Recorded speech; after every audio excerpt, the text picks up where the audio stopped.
Ladies and gentlemen, the winner of this contest. It is a fast-acting viral strain that infects the host immediately, and upon getting sick, the infected will become racked with coughs, sweat profusely, and start to get the shivers and chills. There he is, the legend. The man, the myth, the legend. Yeah. You can't literally run a promotion just for the AEW, what do they call them, sickos? Thank you very much, TikTok and AEW. See you tonight. Tony Khan started telling people there's no such thing as long-term booking anymore. It's week to week. The best guy is Tony Khan. Because we have just secured the bag.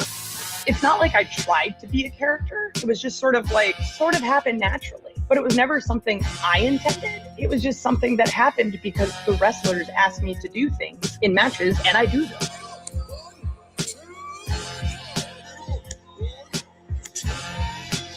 If you run a promotion just for the sickos, you're going to do 400,000 viewers eventually. Effing melts. Know that SmackDown actually went over and everything? Yeah. You know, What's the point? the point of SmackDown. What are you getting at here? That the DVRs didn't pick it up. Did they not pick it up? Mine didn't. Let's get into everybody's favorite moment, and it is called Dave Meltzer's Dumb Moment of the Week. What would you like to listen to in your ears? I'd like to hear the flute. Well, if you'd like to flaunt your flute, then we can find you a flautist. We have just secured the bag. It doesn't help me. Okay, so complain, but I will complain. Let me have my misery. And when I heard that, I was like, what? Thank you, fuck you, bye, boom.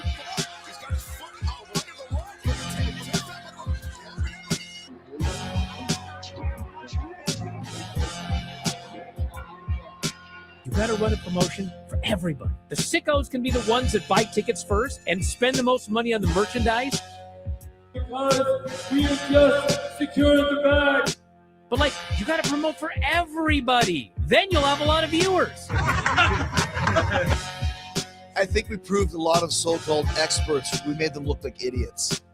We're not going anywhere. Tony Khan's not going anywhere. You'll also be there on TNT. You'll be in 2 places at once. It'll be like my favorite movie. Time. It's so great, Pittsburgh. It's not like I tried to be a character. It sort of happened naturally.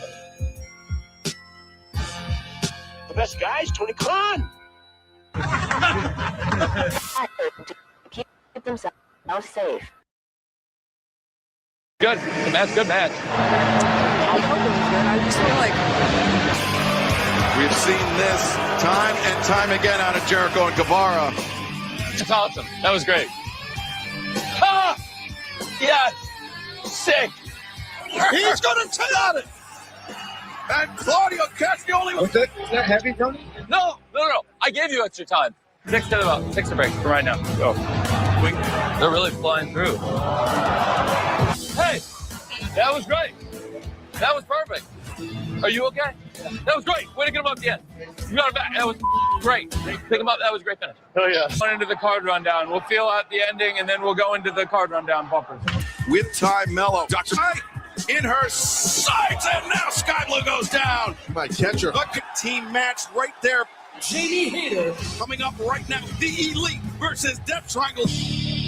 No! Death Triangle! WWF Attitude. Come Tuesday, I love that idea. You might have saw it coming tonight, but come Tuesday, I'm gonna come on you like nobody's ever come on you before. Brutus, this is incredible. What a package. I'm gonna eat his ass. I'm coming. I'm just gonna come as hard as I can. Size of that ass! I am sick and tired of playing around with kids. I mean, for God's sakes, I came. I don't come. What exactly is a female dog? It's called a bitch, is the term. I'm Ricky Morton. I'm from the old school. And when it comes to getting down, they say I'm the best in town. Biscuits and gravy. Dick. Balls. Pussy. Ass. Booker, I want to have sex with your wife. It's sexual, baby. Perverted sex. Bestiality sex. It was so bad that my balls were black. And my dick. Yo, homeboy, welcome to the hood, brother. Was sent in by someone who has submitted songs in the past. Rich Famous, he says that this is a twist on our classic intro. Let's hear this. Who's drinking vodka, hosting a podcast? Who's more than likely high on cocaine? Whose legacy died in AEW? Everyone knows it's Chris. Who played a concert in a pandemic, risking the safety of his own fans, trying hard to start his own leper colony? Everyone knows it's Chris. Who latches on to everything trendy, hoping that he can feed off its buzz. Who tries and fails at anything comedy, everyone knows it's Chris. Who's desperate to prove he's a singer, egg on his face and put in his place. If any of this sounds appealing to you, all you need to is do this. Join Chris Jericho, Vince Cruz. He'll be high on drugs and booze, and he'll buddy up to you if you can get him high. Or raise his profile if you can get him high. Or raise his profile. Wow. Oh, boy. Now.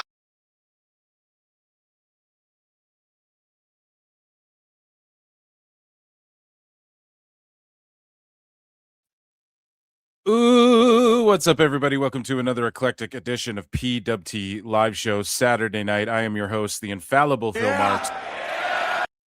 And welcome, PWT Universe. We did it. It is a Saturday night. It is the weekend. I hope you're all feeling all right. And thank you all for joining me this evening. We have a little bit of stuff to get into. There hasn't been too much craziness going on. I mean, there has been some craziness in the world of pro wrestling. I guess in general, it's always crazy. But again, this is like if you're a fan of WWE and NXT, you're going to be excited as of late. There is some injury talk in AEW. There's Tony Khan completely embarrassing himself, which is like can't miss shit.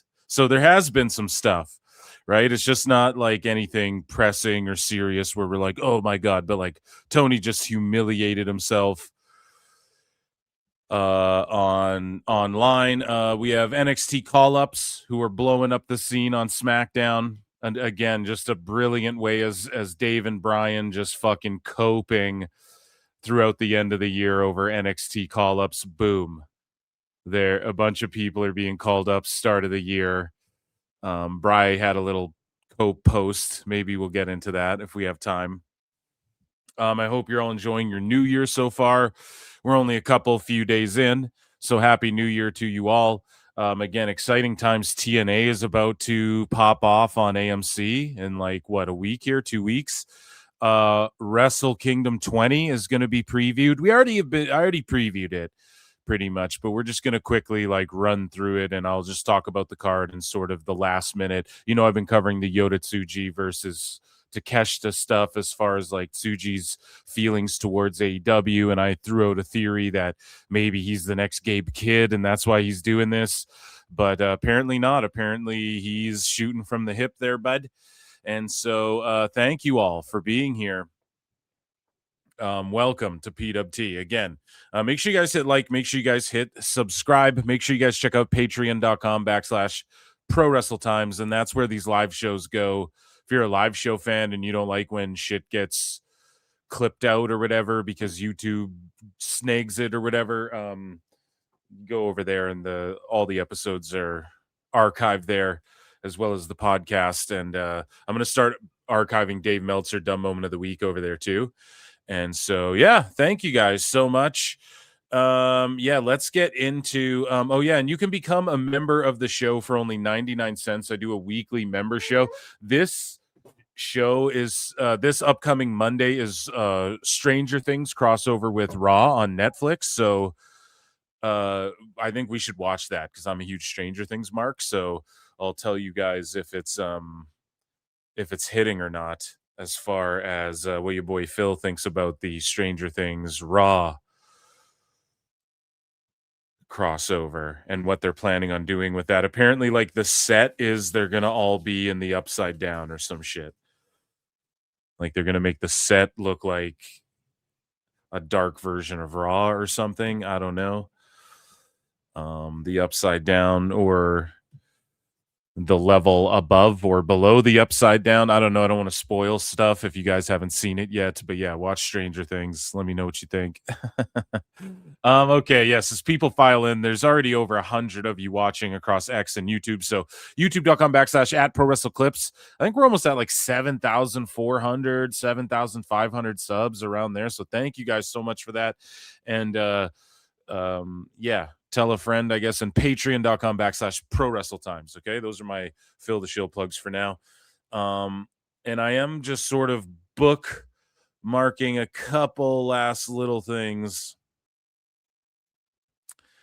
Just a couple last little thises and that's before we dive into Phil Marks bookmarks. And chat, let me know how you're all doing. Oh yeah, and become a member for 99 cents or gift a membership. Okay, super chats are welcome as well. And yeah, get access to bonus member Monday shows. We are going to watch I think Stranger Things Raw this Monday is what we're gonna do. Last week I think we did throwbacks, or this week I guess rather we did like throwbacks and botches and talked about Stranger Things with my pal JJ, which was pretty funny. So yeah, anyways, let's get into things here. Let's start off by I was gonna check in with chat and say what's up to everybody. Pre-show begins at 1:15. Yeah, and so Wrestle Kingdom 20's on, guys. It starts at like midnight or like 1 a.m. depending where you are, and then it'll go until like 4 or 5 a.m. or whatever. I'm probably gonna watch it.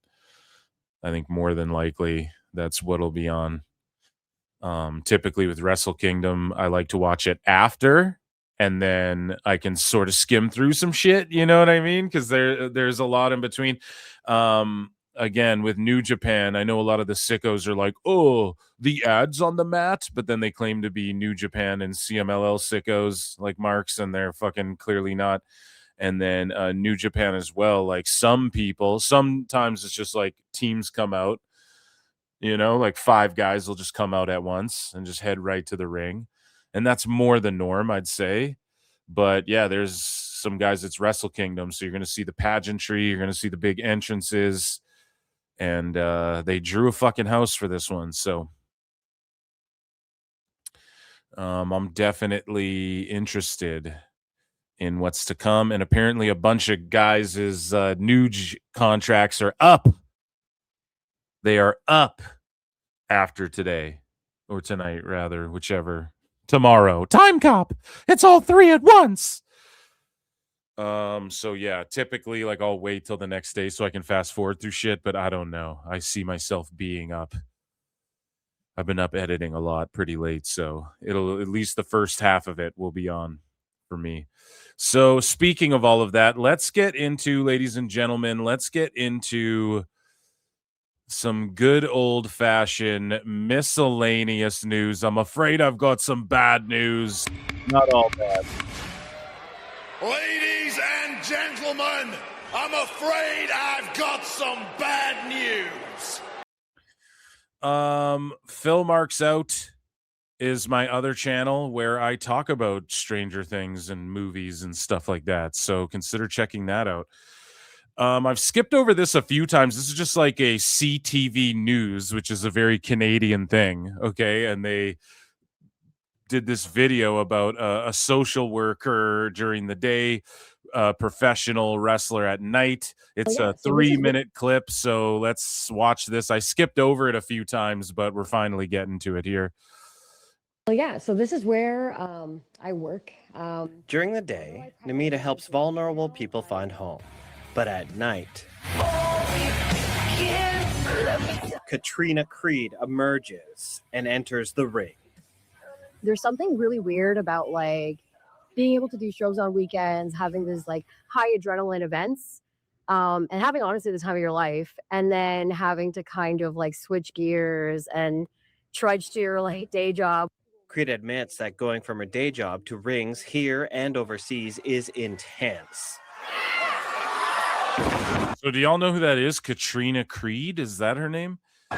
And just having that dual reality is honestly weird. It's bizarre. Her job and her passion require very different energies. Wrestling is very intense as an industry, both physically and mentally, but then also like my regular job, oftentimes we're dealing with people who are in really vulnerable situations. And all you guys asking who are the top guys in Nuge. We're going to get there in just a moment. Yes. Well, it's from adrenaline and aggression. But a bunch of people are like leaving there allegedly, which I've been covering here, but we're going to kind of do a recap of all that going into Wrestle Kingdom tonight. To nurturing and compassion, Creed has one of the more extreme day-to-night transitions. She's not alone. We've had a lot of interesting day jobs over the year. Andrew Stott, or the Professor Shane Hawk, is co-director of the International Wrestling Syndicate. He's also a senior content creator for an international company during the day. Sometimes people will say, how can you be cheered or booed by, hundreds of fans and then go to work on Monday? And it's because it's really not that big of a deal. It's work, right? It's the same thing that we do everywhere else. It's just going back and forth between two different worlds that require so much of you. And for a while, and even now, it's a work, pal. All I do. I was hoping I'd get something out of this, guys. Come on now. Creed's coach, Akira Buhena, says it's important to have an outlet. Especially when you're dealing with a lot of pressures and we're dealing with people that are kind of affected by a lot of systemic issues going on. So it's important to have, especially if you're a frontline worker, it's important to have something to help you kind of alleviate the stress.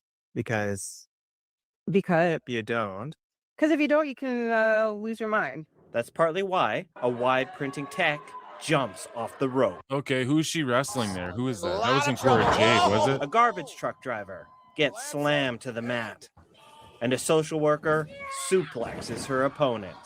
It is the greatest emotional release in my life. I'm so fortunate and grateful to have found something. I don't know. I like her gear. This is boring, though. Shout out the whatever wrestling syndicate.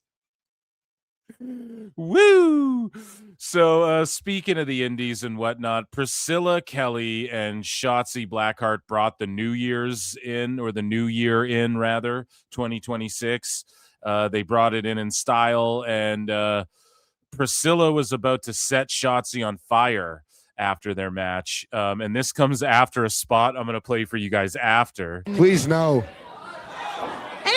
Or I think maybe I put it in botches and spots, but they like do a spot where they trade blows, except for they trade light tube smashes over each other. And this was before. So Priscilla Kelly, Gigi Dolan was going to light Shotzi on fire. This at GCW. And then Zachary Wentz runs in and is like, "What are you doing, babe?" Zachary Wentz! Enough! You two are fucking sisters!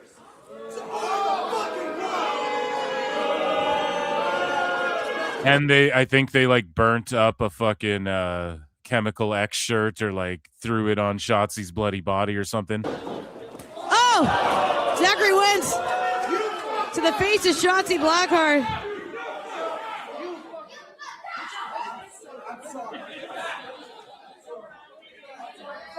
And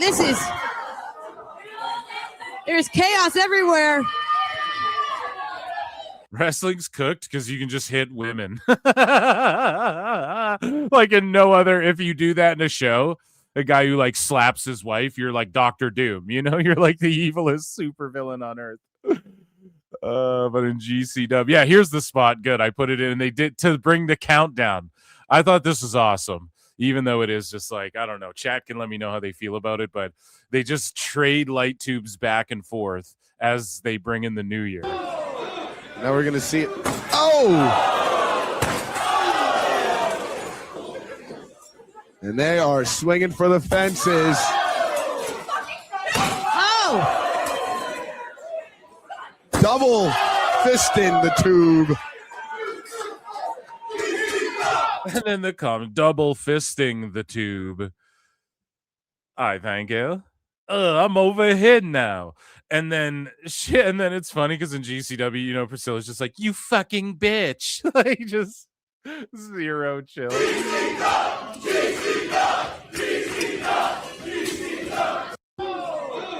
Yeah, and they did this to like bring in the new year. I thought that was the one. I'm sure I have where the new year finally goes off. I must have bookmarked it. No?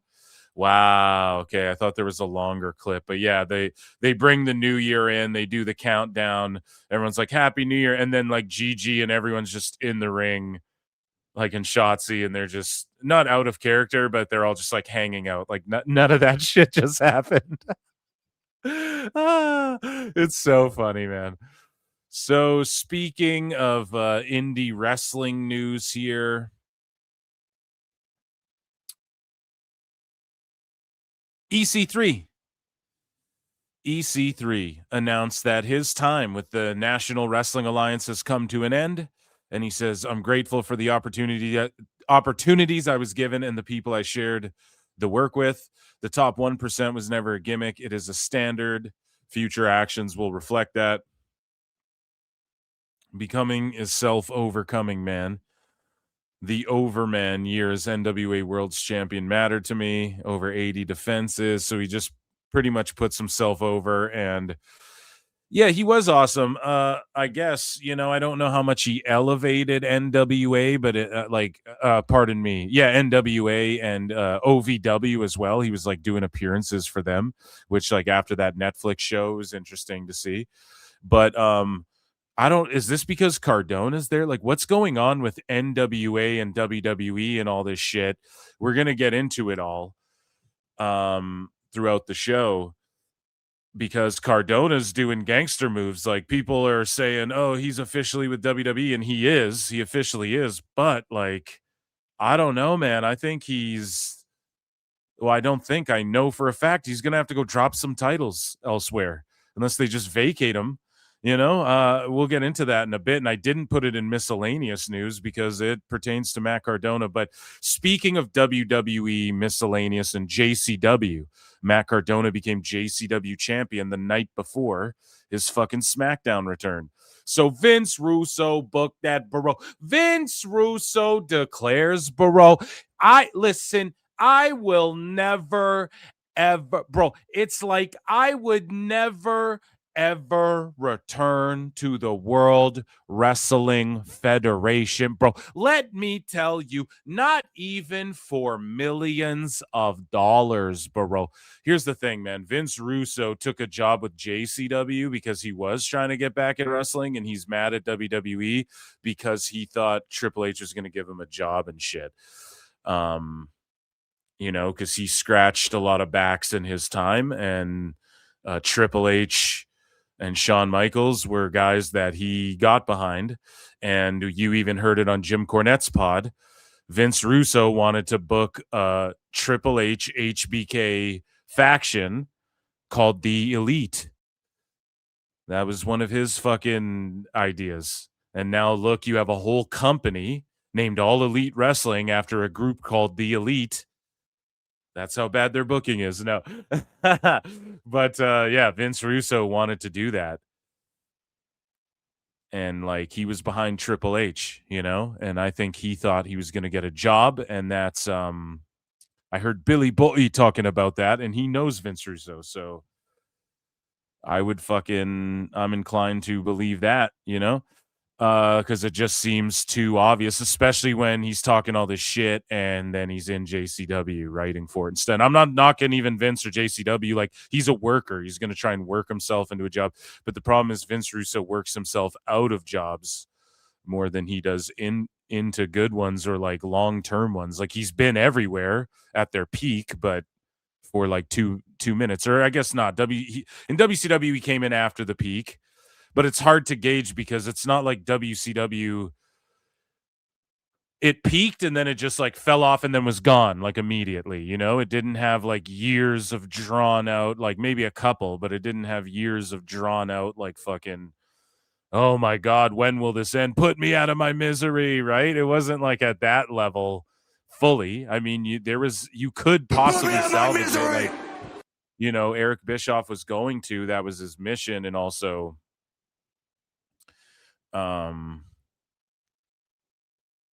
like you had people there, you know, like I think Nash was there. Who was wrestling in 2000? I think like Steiner, Booker T was still there, Sting. So it's not like you didn't have guys who could fucking wrestle and like who weren't stars at one point or whatever the fuck. It just kind of boom, it went away. Kind of just fell off and went away. ECW, for what it was, the level it was at, it didn't really seem like it ever fell off. It just went away because, and again, I was very young at the time, but just my memory of it and the way it's talked about, it just sort of like went away because Heyman was so good at hiding. Well, not hiding it, like the boys knew, but he was good at hiding the fucking financial problems and whatnot. So either way, moving along. In other indie wrestling news, Kiera Hogan and Diamante announce engagement to Ring in 2026. Okay. So are they engaged, or is this like a wrestling fed engagement to Ring? Big news. Happy New Year's, walking into 2026 engaged. Okay. So yeah, they're getting married. Good for them. And I don't think either of them are with AEW anymore, if I'm not mistaken. So that goes in indie news. In other random miscellaneous news, ex-WWE star Justin Credible, PJ, shows off incredible transformation after 2 months sober. This is awesome and good for him. And yeah, I'll definitely, you know, JJ knows him, so I should fucking shoot him a DM and see what's up. Speaking of seeing what's up, man, and NWA and other indie type news, Colby Carino, his contract status, he is a free agent following the expiry of his NWA deal. EC3 came up as well. So it's like, damn, dude, there's a lot of craziness just to start 26. It's like TNA, a bunch of deals are up and people are leaving or moving around. They're signing people. NWA deals are up, clearly. New Japan, a bunch of deals are up. We're hearing rumors of other people in WWE as well, but typically, like, their shit will go past Mania. Like, their year just works different, you know? Their year is fucking... Their calendar year is Mania to Mania, you know? April. So, Colby Carino, though, apparently WWE and AEW both inquired about this guy. According to Bodyslam.net, I don't know, Bodyslam.net is just saying, like, any and everything, though. But I also wouldn't put it past them that they know someone who works for NWA or whatever the fuck, you know, or someone told them that. Like, it's not like that would be so crazy. And I'd be like, no, they're fucking lying. So speaking of WWE legends, this goes into miscellaneous because it kind of doesn't really fit anywhere. Here is John Cena when he hopped back in the studio for the first time in decades with Travis Barker. And this is recently, but John Cena is retired. Okay. And a lot of the legend stuff goes into miscellaneous news. So I put it in here. John Cena hopped back in the booth for the first time in a long ass time. Now, he didn't do anything musically really that we know about. Like, obviously him and R-Truth made songs we've never heard and shit. But he did link up like a decade ago with Wiz Khalifa for the 2K15 soundtrack. If you guys remember that, 2K15. They did a couple songs were on the 2K soundtrack. And also, I believe Wiz and John Cena have both confirmed that they have like another song that no one's ever heard just shelved. That's the thing. John Cena's got songs with people that are just shelved that he will never fucking put out to the world for whatever reason. maybe posthumously or something. But he's got collabs with like big name artists that we'll never hear. But we did hear one or two of those Wiz Khalifa tracks, if you guys remember that. And then prior to that, he didn't make an album since The Time Is Now, or whatever the fucking album was called, My Time Is Now or The Time Is Now. So let's take a listen. Yeah, that's right. That's what I strive to. I got one question. What drives you? Was this the theme for like What Drives You? Isn't that like a John Cena show where he like drives and picks people up or something like that?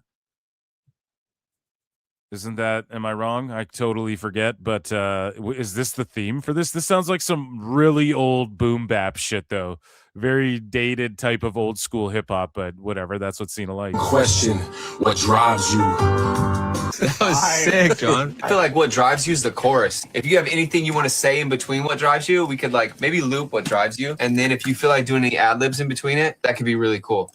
Any ideas? Question, what drives you? Your fortitude and motivation, what drives you? The source of extra inspiration, what drives you?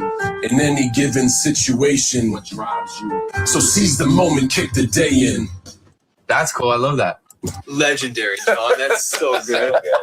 That's awesome. Thanks, I love man. that too. Thank you. Thank you so much. I'm going to leave you to the real music. Oh, that was amazing. Thank you so much, I'm going to man. send you a bounce of this and I'm going to like, I don't know what that means. make all the production awesome. You were generous with He knows what the bounce means. Fuck out of here, John. It's just that he doesn't want to like fake the funk, but he loves making music. That's the problem, you know? That's his issue, that he's like, oh, I don't know what bouncing it out means. Yeah, you fucking do. your most precious asset, and that is what I'm truly grateful for. I'll leave you guys to it. Yeah, that was great. We should put some grimy kind of like boom bap drums on it. Yeah, It's dope that he just lays down his shit and gets out of the way, though. But yeah, I don't know, man. Shout out Travis Barker, legendary Blink-182 drummer, among many other things, you know. So speaking of drumming and having a grand old gay old time, here is Ric Flair. Happy New Year. This is how he brought the new year in. Ric Flair tripping, dude. Now, here's the one thing. This is what's dope about Ric Flair, though, and just him in general, is that this song like comes on, let's say, and you're like, that's me, but like you didn't have to make that song about yourself, you know? It's not like you're a guy in a club and you're like, oh, they're playing me right now. It's like about him. That's how legend he is. But you know they put it on because he was there.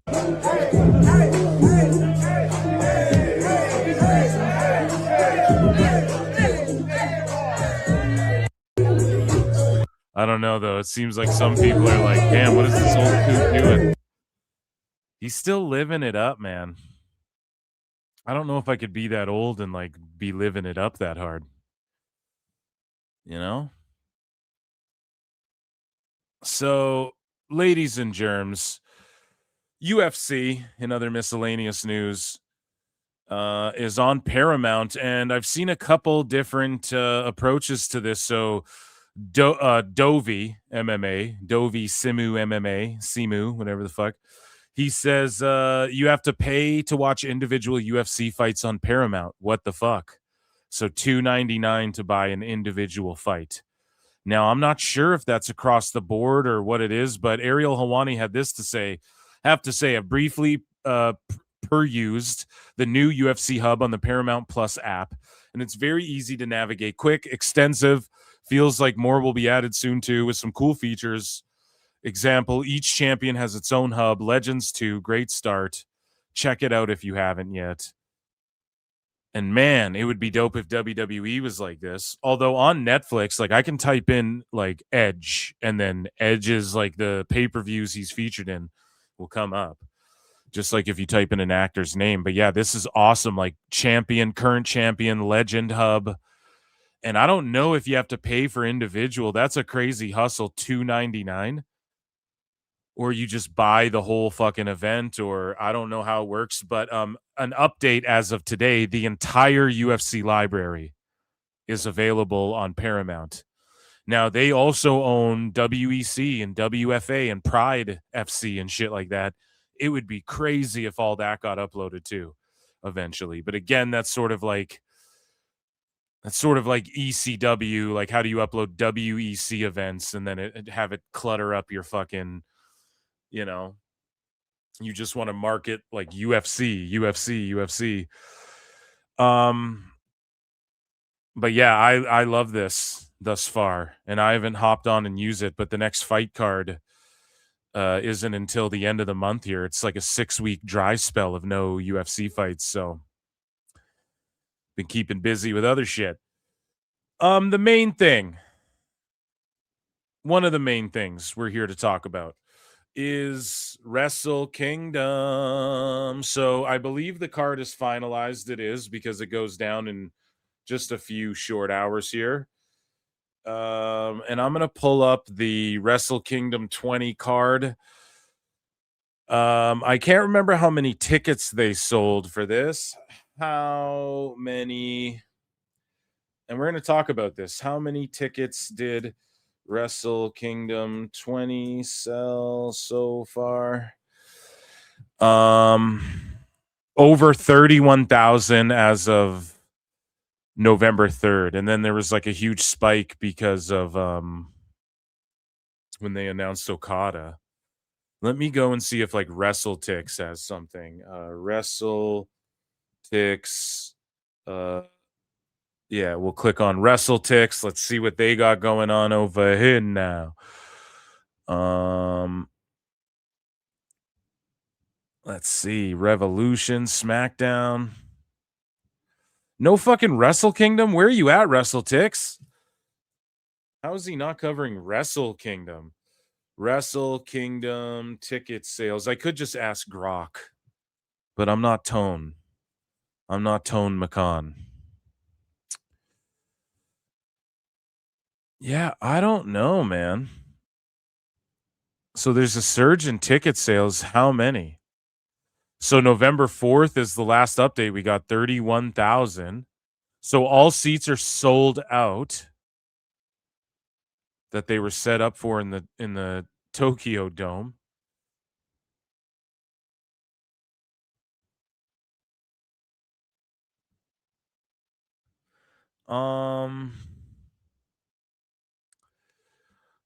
Let's see.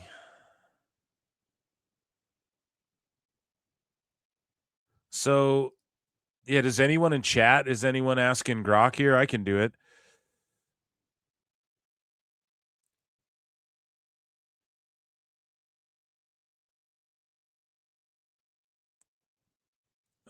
Here we go.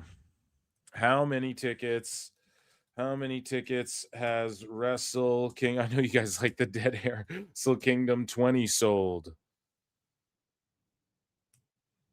It's just weird that we hear there's this huge increase, but we don't. So they're sold out as of November 14th of the setup.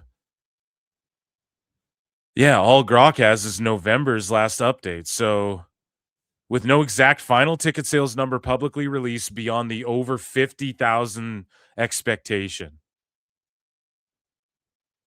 So 40 to 55,000?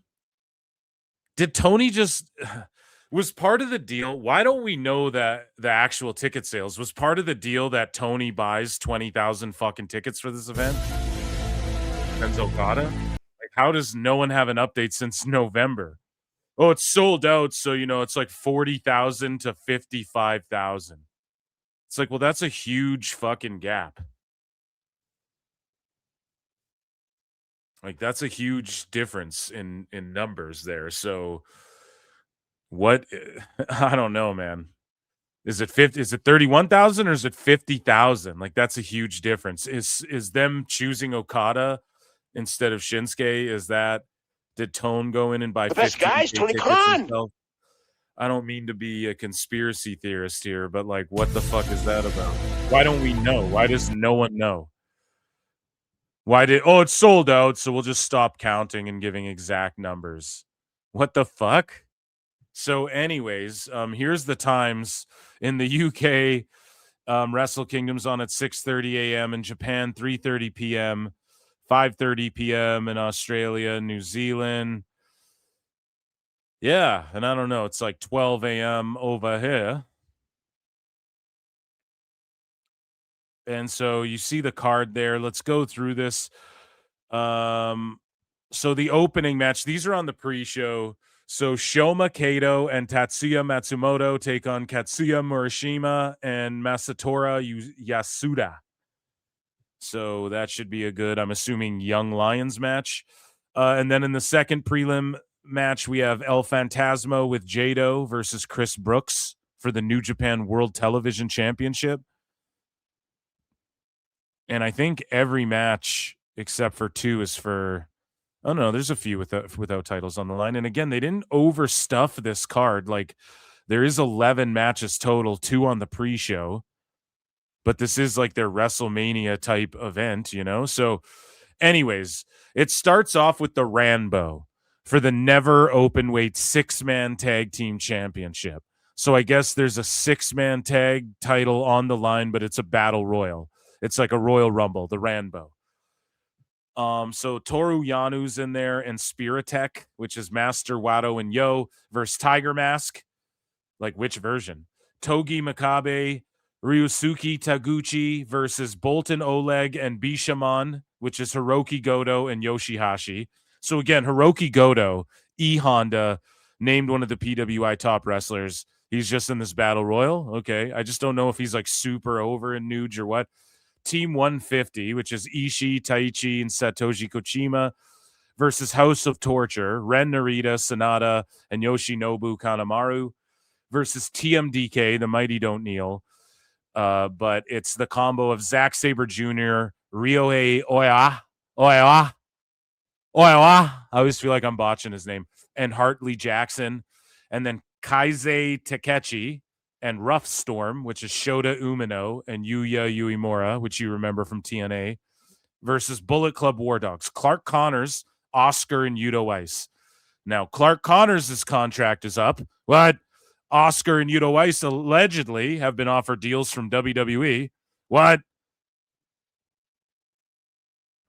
Do those guys come in and what happens? Now, I'm not saying it could be like maybe those guys go do some shit in Noah and in NXT and stuff like that. I don't know where you'd book them, but all I'm saying is this. Cody Rhodes, and maybe these aren't the guys for this in particular, but if it was sort of a callback to Bullet Club, I wouldn't be shocked. Or if it's like a full circle Bullet Club type thing where like, who knows? And I'm not saying it's going to be Clark Connors and the Knockout Brothers, but what I am saying is like Cody Rhodes, all the people are gunning for Rhodes right now, as you guys saw on SmackDown, which we'll talk about in a bit. Everyone's gunning for Rhodes. So he is going to turn fucking heel. And even Orton said, yeah, I'm coming for the WWE title. I think it's going to be Orton versus Rhodes at WrestleMania. I think they've been teasing that for like a long ass time now. By the time we get to Mania, it'll be like a year long. And now we see Rhodes is all alone. He's all alone. He has no fucking friends. And not that he doesn't have friends, but everybody's gunning for that title this year. And or at least this season, right? Like this headed into the playoff season of pro wrestling, of WWE Royal Rumble WrestleMania season. And so I think Rhodes is going to heel turn, and he's going to need some guys, man. He's going to need some heaters of his own, you know? And I'm not saying it's going to be Connors and the Knockout Brothers, but it could be, and they could all be too sweet in each other. They don't even have to do that either. Like Judgment Day. Judgment Day is basically Bullet Club Purple, but they don't need to overly lean into it, right? But at the same time, like, it is what it is. Finn Balor's your leader. It's Bullet Club Purple, dog. You know? So again, who knows? Maybe WWE offered them contracts because they're trying to help beef up Noah some more as well. Like, we know the Good Brothers showed up there, even though the Good Brothers were kind of iffy towards WWE when The Rock came back in and shit. We know that Triple H likes those guys, and you know, they felt like they've been fucked around. Maybe they feel differently, but who knows? Like, you know, they haven't just shown up in AEW. They've worked everywhere else. The Good Brothers have, you know. And then all of a sudden they're wrestling in Noah, and it's like, okay, so what's up with all that? Is there some sort of, I know the Bullet Club thing's kind of played out, but Rhodes is going to need some guys. Now, I would say go with like Ricky Saints and people like that for sure. But if you want to introduce a tag team like the Knockout Brothers and have it, like, here's the thing, man. Other than JC Mateo, I guess they have done it recently. Like Tala Tonga, JC Mateo, Jacob Fatu, they were kind of just introduced on the main roster. Like, here's some fucking smoking guns right here who are, you know, these are some killers that we got right here. But that was all sort of bloodline. I guess the Machine Guns as well were brought in as like, these guys are the shit. But you don't see it too often. So maybe you try and you stick them with Rhodes or something. Maybe that's not even the move. Maybe that's dumb. But Clark Connors, though, who knows if WWE would even be interested in this guy. I think he was in AEW for a bit, but it is interesting that all of their, like, that's all the Bullet Club War Dogs, and then Gabe Kidd just dipped out, or is like dipping. I'm assuming he's in AEW now, or he's about to be as well. So it's crazy that all their fucking deals came up. But yeah, I think the Bullet Club act as well, it's like time to drop that, boys. Like, you'll do better shit if you go to the Fed or even AEW. Maybe not, you won't do better shit in AEW. Tone will just be like, you're Bullet Club pink now. You know, like Bullet Club Gold. At least they kind of moved away from that. Bang, bang, gang, whatever. Either way. So the winner takes all match for the women's IWGP and women's strong championship. Saya Kamatani versus Suri. And it's title for title. Winner takes all. So that's pretty fucking cool. Speaking of Bullet Club War Dogs, David Finlay and Drilla Maloney, who their deals are up too, allegedly. That's what the dirt sheets are saying. So, like, every Bullet Club fucking War Dog is going. Now, I'm sure Tony takes some of them. I'm sure WWE's got their eyes on some people. I'm sure they got their eyes on Finlay. You know?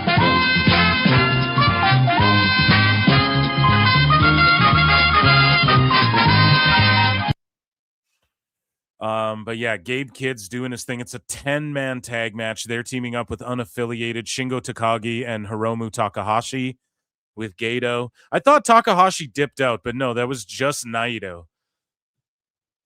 So, I mean, that's cool.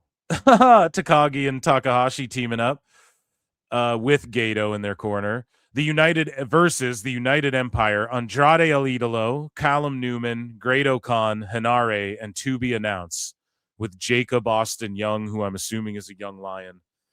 And yeah, I'm curious who joins up with United Empire. The rumors are swirling that it could be like an AEW guy or whatever, which wouldn't shock me, but who fucking knows? And apparently, and not saying Ospreay's going to wrestle, but he's supposed to be there with Kenny Omega as well in some capacity to like come out to the ring for Tanahashi's speech or whatever. And then in a 4-way match to determine the number 1 contender for the IWGP Junior Heavyweight title, El Desperado versus Kosei Fujita versus Taiji Ishimori versus Sho. And then for the never open weight title, Evil with Dick Togo and Don Fale, which is Bad Luck Fale, takes on Aaron Wolf for the title. Now, he's that like Olympic judoka who he signed to New Japan. And I don't know, I guess people like in the 2020 Olympic Games, he took gold. In 2017, he's the world champ. He's the Asian champ in 2021. At the Olympic Games in Tokyo, he took gold, silver in mixed team, gold as an individual at 100 kilograms. You know, in Paris, he took silver, gold, bronze in Budapest and Tokyo. 2020, he was a gold medalist at the Asian game, right? Like, this guy's got gold medals on gold medals on gold medals in the Olympics as a judoka, and he's like a real wrestling. He wanted to do it like the right way, the fucking Bushido Japanese way. And you got to love that. Because this guy, realistically, I mean, he probably could have trained MMA. I'm sure WWE was looking at him, right? But instead, he chose to go with Nuge, which is awesome. And he's only 29 years old. So 29 years old. My mother, God rest her soul.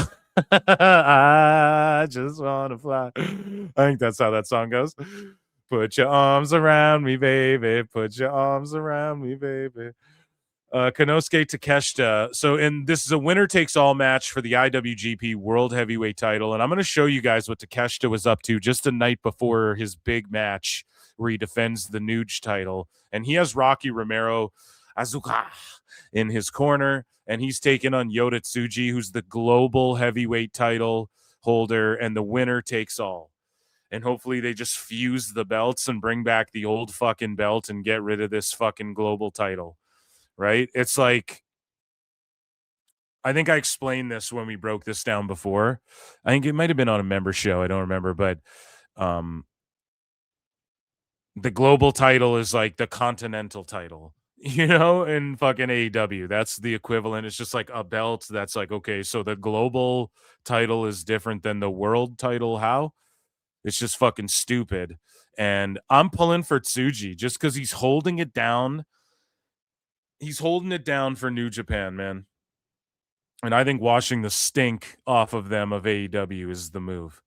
Not saying you can't like pay homage to, not saying even like Okada's a bad move. Like that's the time you bring in an AEW guy, I guess, right? Is like a Legends moment like this. I'm not going to knock it. It's Tanahashi's final match. And yeah, Tanahashi versus Okada will be the main event.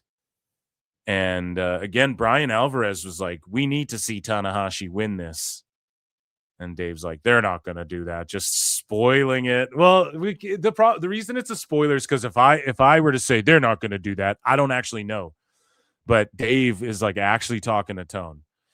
And I think it's super fishy that we don't have the official ticket sales on this thing. Oh, it's sold out. Yep. Don't look no further. 2 months later, no one's looking into this shit. Literally 2 months to the date. We don't have an update since November 4th. Of what the actual ticket sales are. Just sell out 40 to 55K after they were at 31. So did Tone just buy 10K tickets and send Okada over there so that they didn't go get Shinsuke? Is that how this worked or what? Because I really, really don't understand how that happens other than Okada and Tanahashi are fucking draws and good on them. So I'll give them that. But I would love to know what the official attendance is. It's weird we don't know. I think that's super incredibly fishy. And so, yeah, that is the breakdown. Let's hear what Dave and Bry, speaking of Dave and Bry, Dave and Why Try Bry. Let's put a little flutes in the chat because this is a little daddy magic taste of Dave Meltzer's dumb moment of the week. I don't know how dumb it is. He could actually be based here for all I know. Let's take a listen. This is the biggest show of this century in Japan. Which is the biggest show of this century in Japan. Is that true? Here, let's see. Let's ask Grok. Let's ask Google.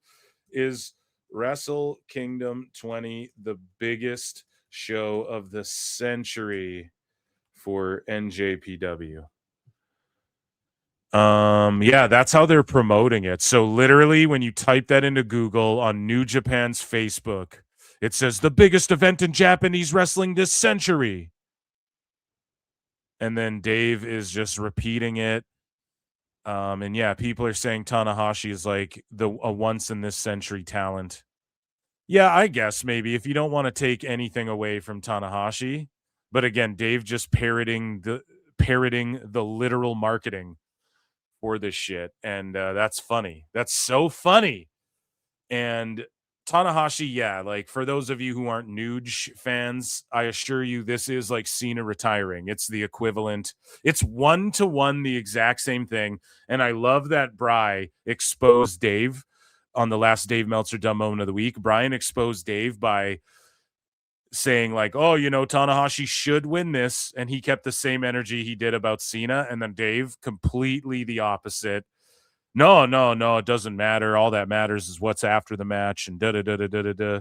And it's so fucking funny. I swear Bry did that on purpose to Dave. But it's like a 1-to-1. Like Tanahashi said, I'm retiring on this date and then wrestled for the last year while being like, you're only going to see me in a suit after this. And, it's like the most perfect one-to-one comparison you could make is him and John Cena. It's really a tribute to Tanahashi. The one thing that you can say that the way that the tickets went and everything like that for the show is it's real. Like if there was any doubt that Tanahashi was one of the all-time greats of this business, there's none now, because you talk about whoever doubted it.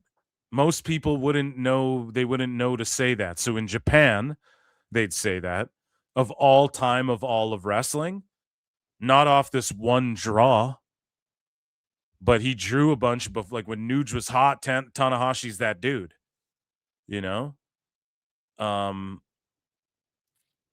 I don't know, Dave. Dave just he tries to do this thing where it's like, fucking, there's no denying any. It's like, well, who was denying it? A, and B, I think you could still deny it though, because is Tanahashi a household name? Like, here's the thing: Stone Cold is known.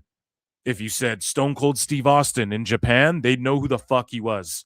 Just like in America, if you said Tanahashi to someone in America, they would not know who the fuck he is. And so it's like, you could argue Tanahashi is not up there at all with those. If you go to Japan and say John Cena or fucking Hulk Hogan, they know who you're talking about. Tanahashi in America, though, and in America, they would know who Hulk Hogan, right? You guys get what I'm saying. Just for God's sakes, don't go to Taiwan and bring up John Cena. Retirements and stuff. I mean, Ric Flair retirement drew more people, but that was out of WrestleMania. All-time Japan, without question. I'm not trying to shit on Tanahashi-san, but this is a Tokyo Dome. But still, Tokyo Dome hasn't drawn like this before. WrestleMania drew like it did when Flair went out every year, or when Shawn did that retirement thing or whatever. Whoever, it's like there's been, like Tanahashi's, for just like increase of audience. I think that even when Inoki retired, they were packing the Tokyo Domes regularly when Inoki retired. It was bigger and it was higher prices. Now, Antonio Inoki is a name that you could say in America, and I bet it won't be everyone. It won't be as many as who know Hulk Hogan. People know Inoki, though. He fought Ali. Inoki transcended as well. I think that guy is the closest thing you'll get to, like, if you say Antonio Inoki to even like martial arts fans and shit, they have heard of him, at the very least. They know who the fuck he is from that. And boxing fans for surely know who he is. Even if you didn't grow up on Ali shit and Mike Tyson and stuff like that, you can look back and see the overlap there. But with Tanahashi, it's like you're talking about a company that's not drawing all that well. Everyone knows Ali had that freak show fight with Inoki, And then you put his retirement thing and you draw the way they do. And also, the fact that whatever number they say, 45,000, 50,000, whatever that number is, it could, they sold out a long time ago. It's very obvious they could have done 70, 75. We don't know what the actual drawing power of this show why is that obvious? Is because it sold out so far in advance. I mean, as soon as then, okay, so can it only fit 55,000 people with the setup, or could they have reduced the setup and crammed more people in there? As soon as they'd release tickets, they'd be gone immediately. Yeah, so I don't know if Dave is legit in his analysis here. I think he's putting it over a little too much, but I also don't want to like shit on Nuge right now. It's their big night. It's their WrestleMania night or day, morning, whatever the fuck. But here's the thing, man. Even like from my little research I did on the air, everywhere it says they sold about 31,000, and then around November 4th, it just went to clean sellout after they announced Okada. Dave was saying that was when they announced Okada or whatever the fuck. Okada versus Tanahashi. So, or maybe they just announced the Tanahashi match. Either way, it was a slow climb, and then, well, no, it was fast. I mean, 2 months in advance. Yeah, good for them, man. They fucking crushed it. This is why Tsuji's pissed off at Takeshita. He's like, dude, this is where the big boys play here in Japan, dude. Yeah, so everyone, round of applause for Nuge and check that show out. We have some more on that in a little bit.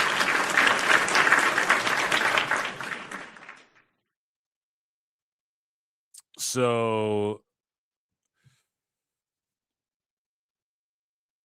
yeah, moving along here. Let's get into... Yeah, dude, this is fucked, man. Wikipedia, hold on. No one has it. WrestleTix ticket sales. What's today? Jan 3, 2020. 2026, pardon me. Yeah, Grok doesn't know. Google doesn't know. Wikipedia doesn't have. All anyone's saying, even Reddit, it appears to have completely sold out. Like, even the marks on Reddit are like, well, it's sold out entirely. Not even WrestleTix has an update. This is cooked. This is cooked. I'm throwing up fucking conspiracy flags on that one. What's going on? Where did that happen? How did that happen? Anyways, let's move on to something else here. We will move on here to AEW news because it's sort of, we're talking about it already. It directly connects and whatnot. So everybody in chat now, if someone can find the official, they'll announce it on the show. 613805 has been a member for 12 months. Thank you so much for your membership, guys. You can gift a membership. You can become a member for only 99 cents. I do weekly bonus shows. You can also join Patreon, patreon.com/ProWrestleTimes. And there's a ton of content on there, a bunch of stuff. So make sure you guys check that out. And yeah, I appreciate you all. And I acknowledge me. Over 200 watching. A Rabid Wolverine LC Killer 17 has been a member for 17 goddamn months. That's amazing. Hit like, guys. Hit like, hit subscribe. I think we're almost at like 7,400, 7,500 subs on the one channel. So hit subscribe. Shout you guys out. 37 likes. Yeah, for shame. There's well over 200 watching across X and YouTube. Make sure you guys, youtube.com/@ProWrestleClips. Thank you guys. Okay, so what else is chat saying? New Japan announced via press release and social media on December that it was the 50K full sellout. So it's 50K then. December 12th, you said. Is that what you said? Let me look this up. And I'm so curious. December 12th. Wrestle Kingdom 50,000 sellout. I'm Googling keywords here. It just says like the dome can hold up to 50K and they said they sold it out. So it's about all. Oh, wait. With over. Okay. So this is according to Sports Illustrated. Okay. So this is Alba. This is AI Illustrated here. No, actually, Lyric Swinton, whoever that is, wrote this article. New Japan announced that the Tokyo Dome is officially sold out for Wrestle Kingdom 20 with over 50K tickets distributed. Shout out SI, the only fucking publication that has it. What's the exact quote though, motherfucker? I'll take their word. I'll take Lyric's word for it. Yeah, this is on December 12th that this was written. So shout out SI. I guess they came through, guys.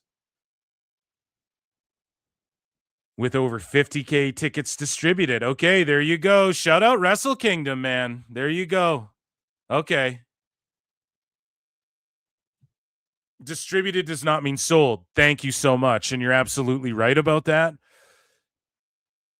That's what I'm saying, though. So does that mean Tony just grabbed like 15K tickets and they were around 40K or he just, because we know Tony will pad like 10K plus tickets. We know he'll pad 10K for a big ass show or around 10K. We know he'll do that. So it's weird that Okada and Tanahashi's announced the drama with Shinsuke's going down. All of a sudden it's Okada. And then everyone's coping, and we have New Japan fans like, dude, Okada's not his greatest opponent. It would have made more sense to do Nakamura, etc. or even just someone else, and then all of a sudden there's just a boost and they have 50K tickets. Listen, I would never pull some shit like this, and I don't even give a fuck. Carney your numbers. I hope, Tony gave them all to people who actually show up. But that is goddamn suspicious to me just because of Tone's track record. That's all. I'm not trying to be disingenuous here. It's just the truth, man. When Tone gets involved in this shit, and then you have fucking Takeshita as their champ, and is it a deal like, okay, Takeshita can drop the belt, but Okada's got to be the guy, and I'll fucking grab 15K tickets while I'm at it. Like, I could totally see him doing some fucking deals like that, dude.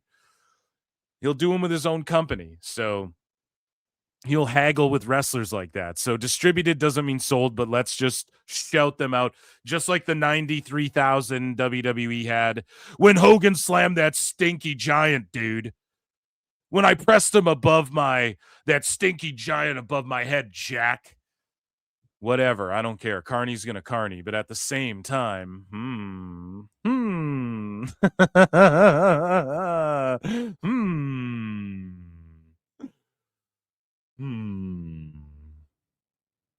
I get the skeptical hippo eyes, I'm not sure. I'm not sure how I feel about that. So, ladies and germs, Ichi Nissan da, because it is time for AEW news. The best guys, Tony Khan. So on New Year's, Kenny Omega challenged MJF for the AEW world title, essentially. He's like, I'm coming for it. And let's just take a listen, I guess. I'm not collecting belts.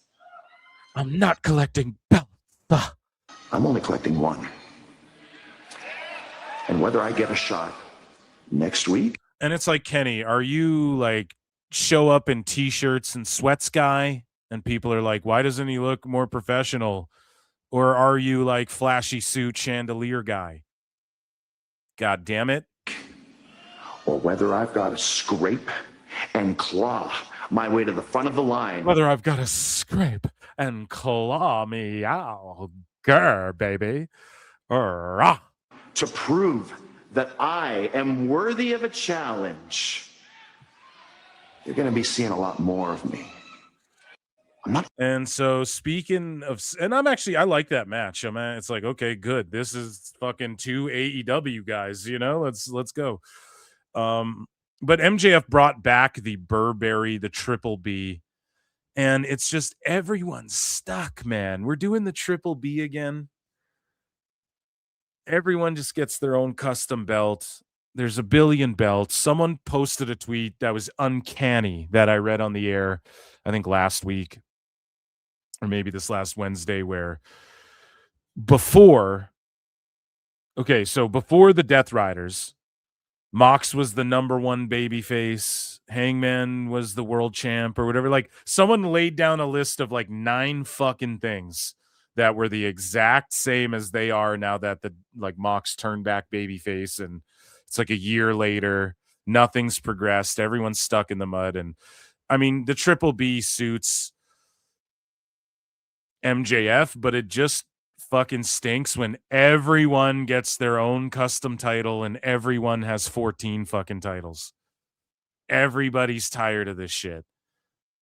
It just doesn't get anyone over. So speaking of not getting anyone over and having a million titles, Willow Nightingale has defeated Mercedes Moné to become the new AEW TBS champion, which Willow kind of makes sense. I think I might have called that one, or I think I went off on an angry rant about how they could get this person or that person over. And I said, but watch, she's going to put over fucking Willow. And I wasn't even talking about this match. I think it was way before this match was ever a thing, but it's like, it's going to be Willow because of the time they had fighting over that New Japan Strong title or Sometimes whatever the in fuck life, I you gotta said. be a hoe.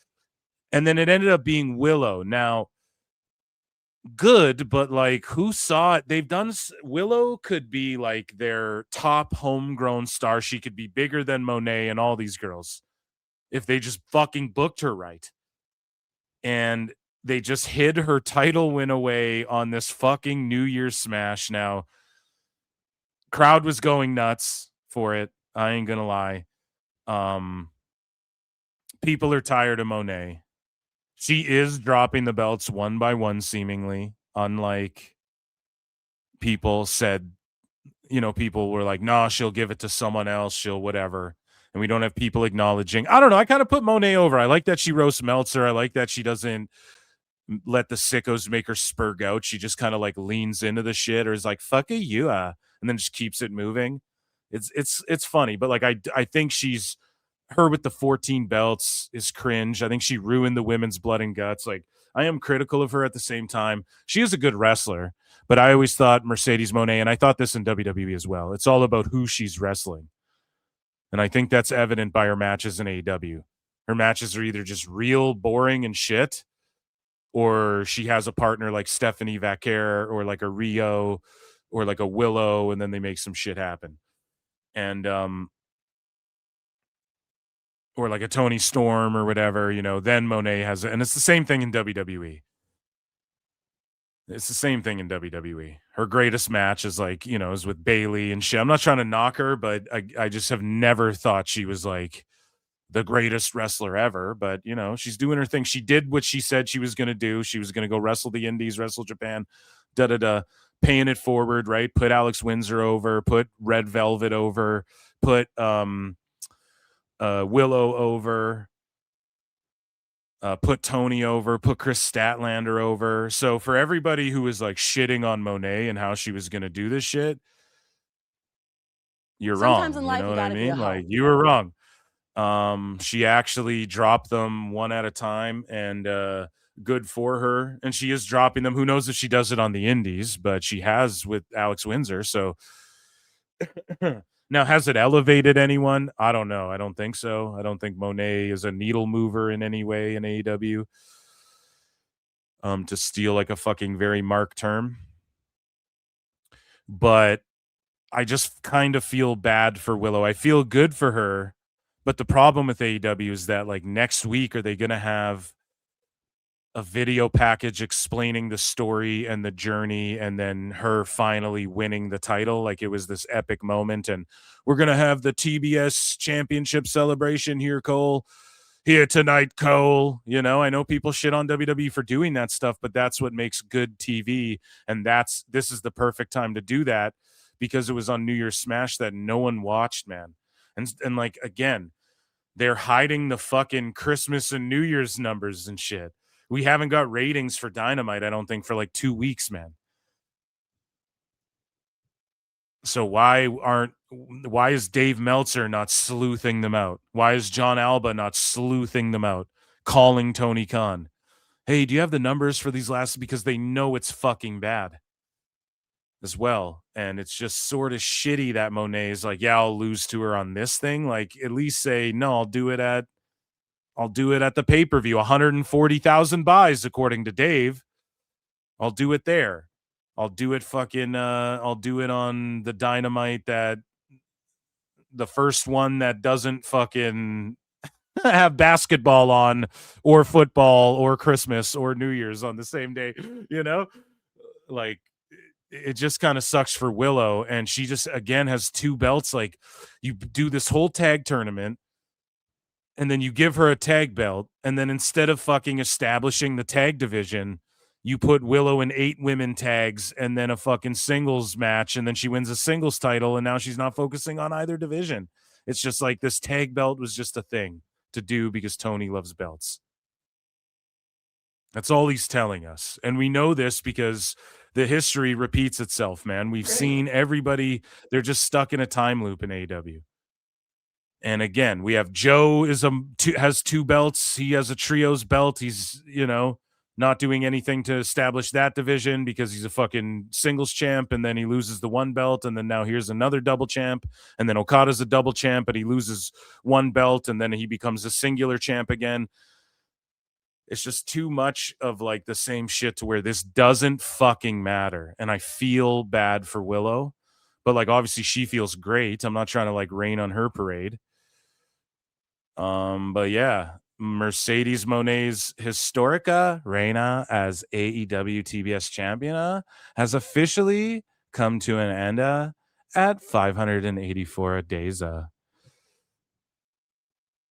584 days. Damn. And so she's lost all the key titles. Okay. And speaking of this New Year's show, Alfred Konuwa, This Is Nasty Pro Wrestling Bits, caught this, and he posted, this is the greatest moment in the history of our sport. TBS just aired a commercial for viewers to switch over to CNN right before Dynamite aired. You cannot make this up. These WBD negotiations are off to a great start. And this is what motherfuckers got to understand. They're telling you right away, like, go switch to watch the New Year's Eve. Who's on the CNN one? It's like Anderson Cooper and who's the other guy? What's his name? Andy Cohen. I'm probably just botching that, but yeah, they're like, go, like, head on over to CNN and then Dynamite starts. Like, that's what AEW is. It's just like a placeholder show where they can just advertise WB shit, sell some ads, fucking, and hopefully they get 500,000 viewers. You know, pray for 500,000 now. I'm so curious to see how bad the viewership was on Christmas and fucking New Year's Eve, though. Times Square. Yeah! This is a place you can come and talk to cats. I knew you were going to like this. New Year's Eve Live with Anderson and Andy starts now. Yeah, Anderson Cooper and Andy Cohen. Times Square. Yeah! I mean, they're promoting it. Starts now. Live coverage. Head on over. CNN. See on the CNN app, guys. And then AEW starts. For the sickos.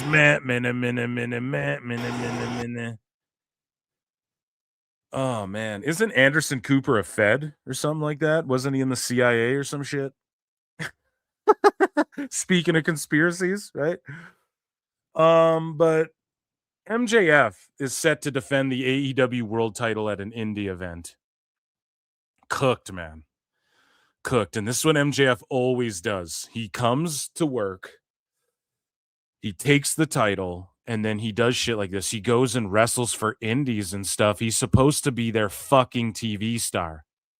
He's supposed to be a commodity for AEW. He's fleeced Tone harder than anybody. So he is going to go to an indie event, I guess, and risk fucking injury because speaking of retirements and injuries and returns and all of this good shit, AEW's Mercedes Martinez has announced that 2026 will be her final year actively competing as a full-time professional wrestler. And she's like 26, different mindset, different fire. This is my last year as a full-time active professional wrestler. So she's not even retiring. She's just going to part-time, but I thought she was part-time. People were like, she's an AEW wrestler. I'm like, dude, she's still in AEW? Talk about fucking conspiracies, man. Like, where the fuck has she been? She's just been ghosted since Mercedes Moné came in, or what?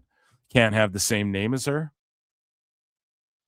I don't remember seeing Mercedes Martinez in the last, I couldn't even tell you how long. 3 fucking years, I feel like.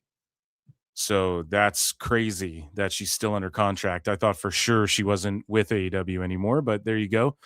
Madison Rayne announces her retirement following a Ring of Honor loss. So they bring Madison Rayne in. She's like the coach of the women. They did a couple decent things with her on TV on Dynamite. Then just nothing really happened. And everyone was like, what the fuck are they doing with Madison Rayne? Why'd they bring her in? What was the point of this? And now she just takes a random L on a Ring of Honor and announces her retirement, which is good. Like, get your office. I'm sure Tony's paying her well. I'm sure Tone had her fucking poster on her wall and all this shit on her wall, on his wall, rather. He wishes he was on her walls. Oh, go. Hit the like button. And yeah, she announces her retirement, dude. So thank you, Madison Rayne, who's still just incredibly good looking. I'm not saying she's an old bag or anything, but how old is Madison Rayne? Madison Rayne, age 39 years. Yeah. So,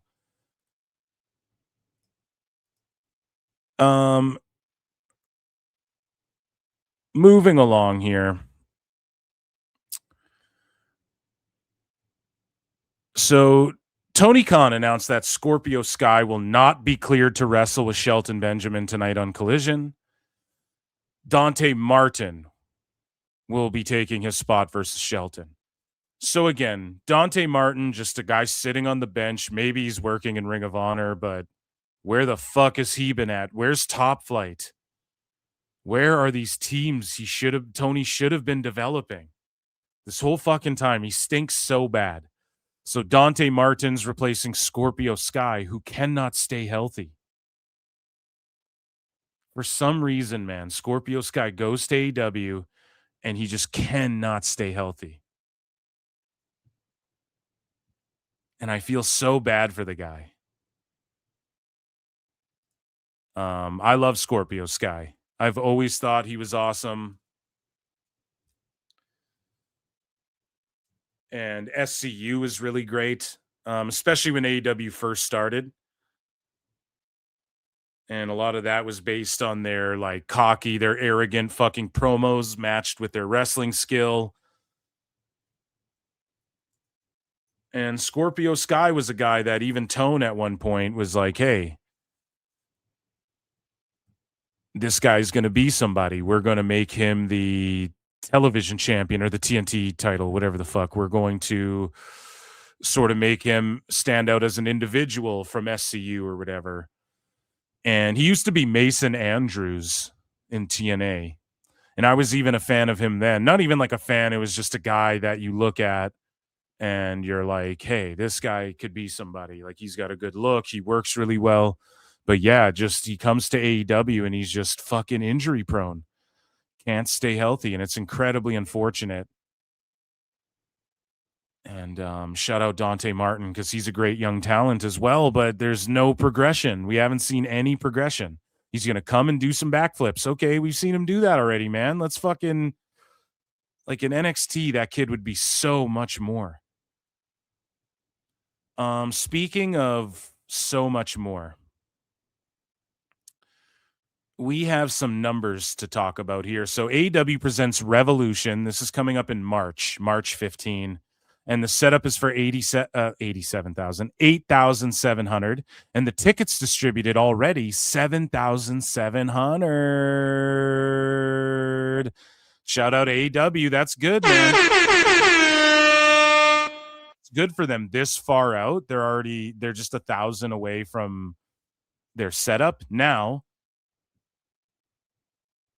is like, do they need to fill this bitch? The last time they were there did they do 11,000? Yeah. Or almost 12,000? Yeah. They should probably fucking figure that out. The building's going to be half empty. But goddamn, man. That's actually good that this far out they've sold that many tickets.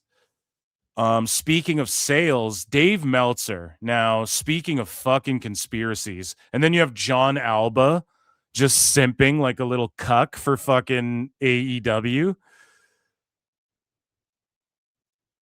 Like, listen to what fucking Alba has to say. So, this Aaron Loves Wrestling guy says, could TNA actually pass AEW as wrestling's number 2 promotion? TNA moves to AMC. Here, I need to look if this is true. Does Mark Cuban own Anthem?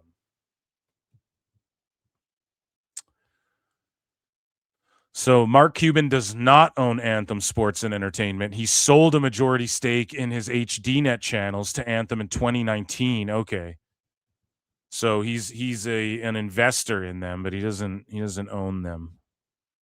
Oh, he retains ownership stake and continues as an equity partner.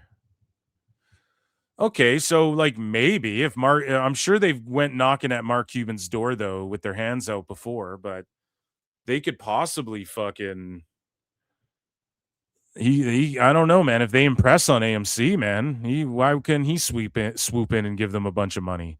It's not like they couldn't. Like John Alba just copes after. I'm gonna read you this, but to me, with a $30 million TV deal, it's like if they do good and then the next one is bigger and better, then we'll really be able to gauge it. As far as attendances and shit are concerned and viewership, yeah, I don't think they're going to start beating Dynamite, but I bet they beat some Collisions and shit.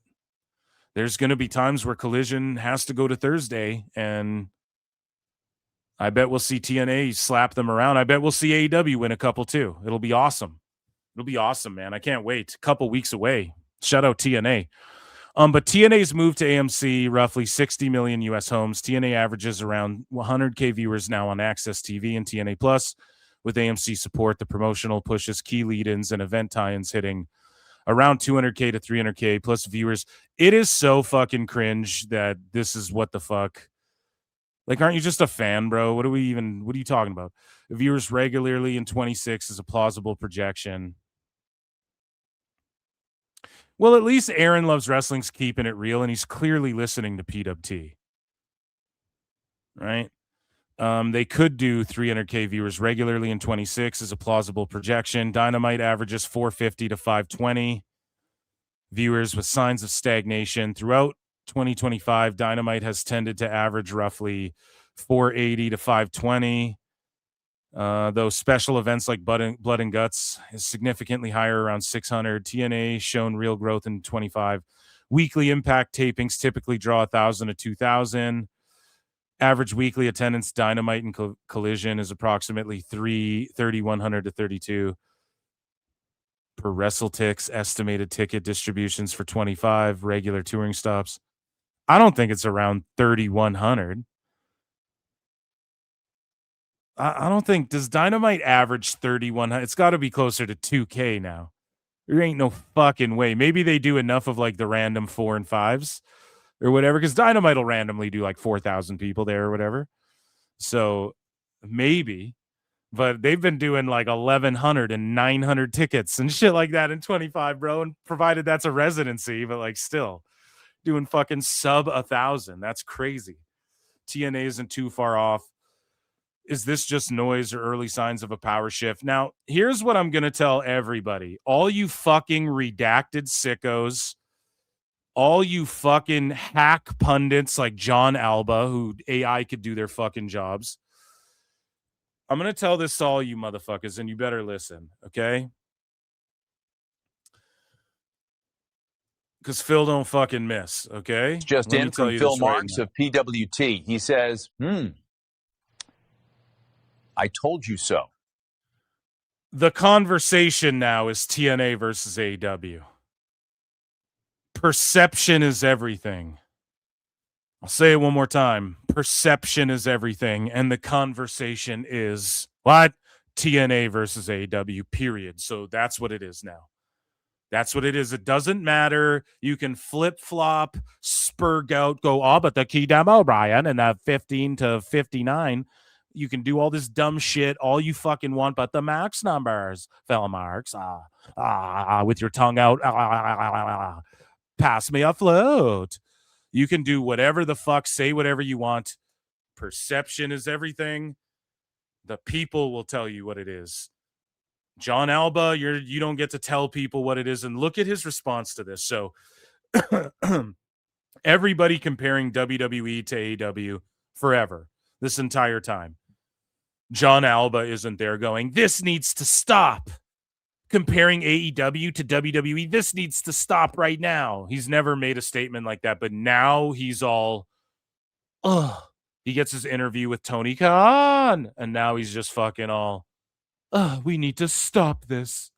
So here's what John Alba tweeted out as cope. He goes, I need people to understand that even if TNA does well in viewership on AMC, and I think it can, its infrastructure is not even in the same stratosphere. The fucking cope. Bro, the infrastructure don't mean shit, dude. Shut the fuck up. Doesn't mean a goddamn thing. Why? Because people want to work there and they don't need to get overpaid to fucking do it. What's the infrastructure in AEW? Though you mean the infrastructure they've been downsizing gradually, while TNA is slowly upsizing, slowly and slowlier. And now they have some money to throw at shit. It's crazy, man. And it's crazy that Alba's gonna sweep, dude. The infrastructure is not even in the same stratosphere as WWE or AEW's. Yeah, but as far as the fans are perceived, I thought it's fuck capitalism and why are we looking at all this shit? Let's just enjoy the wrestling and all, but they put on great shows and the creative peaks. I thought it was about creative peaks for Sports Illustrated, John. I thought you guys handed out all the awards to AEW, not because they're in the same ballpark as WWE on that side of things, but because of the creative peaks. Now it's, the infrastructure is not the same. Okay, but what if the people tell you TNA is a better fucking show, dude? Then what? You are coping and seething. You just can't accept what you're seeing. Yes, you're coping and seething. The truth it is scalding, and now you are molding and coping so hard. Coping and seething.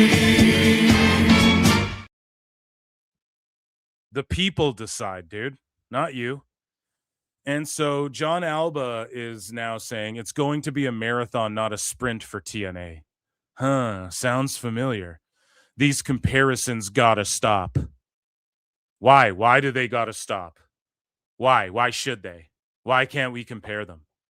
Why? Everybody's had to sit here and listen to WWE and AEW be compared, which early on in 2019, 2020, you could compare the two for a little bit. You could. Now, not so much. So what does AEW get compared to? What's the next best thing? Who's the only other company getting tens of millions of dollars invested into them from TV networks and shit? TNA, dude. So that's who they're getting compared to. Their attendances are similar. Their ratings could be similar. So they're similar. You want to make it about the money now? Oh, now it's about the money? Now it's about, well, Tone's got so much money. And that's what all these sickos do. That's why they're fucking cooked. They can cope and bring up all this shit.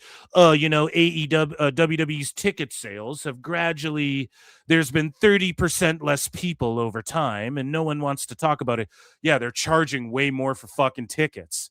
And they're doing, even their non-televised events are fucking drawing insane numbers still. And you have to isolate SmackDown. If you look at Raw and their pay-per-views, you're cooked. You're cooked in that. You can't even compare it. Like, SmackDown's the shittier show. AEW's the shittier show, bro. Now people are arguing TNA's got a better show and they have a better shot. Okay, well, we'll see. Creatively, right, John Alba? We'll see how they peak creatively. Isn't that what it's all about at the end of the day, right?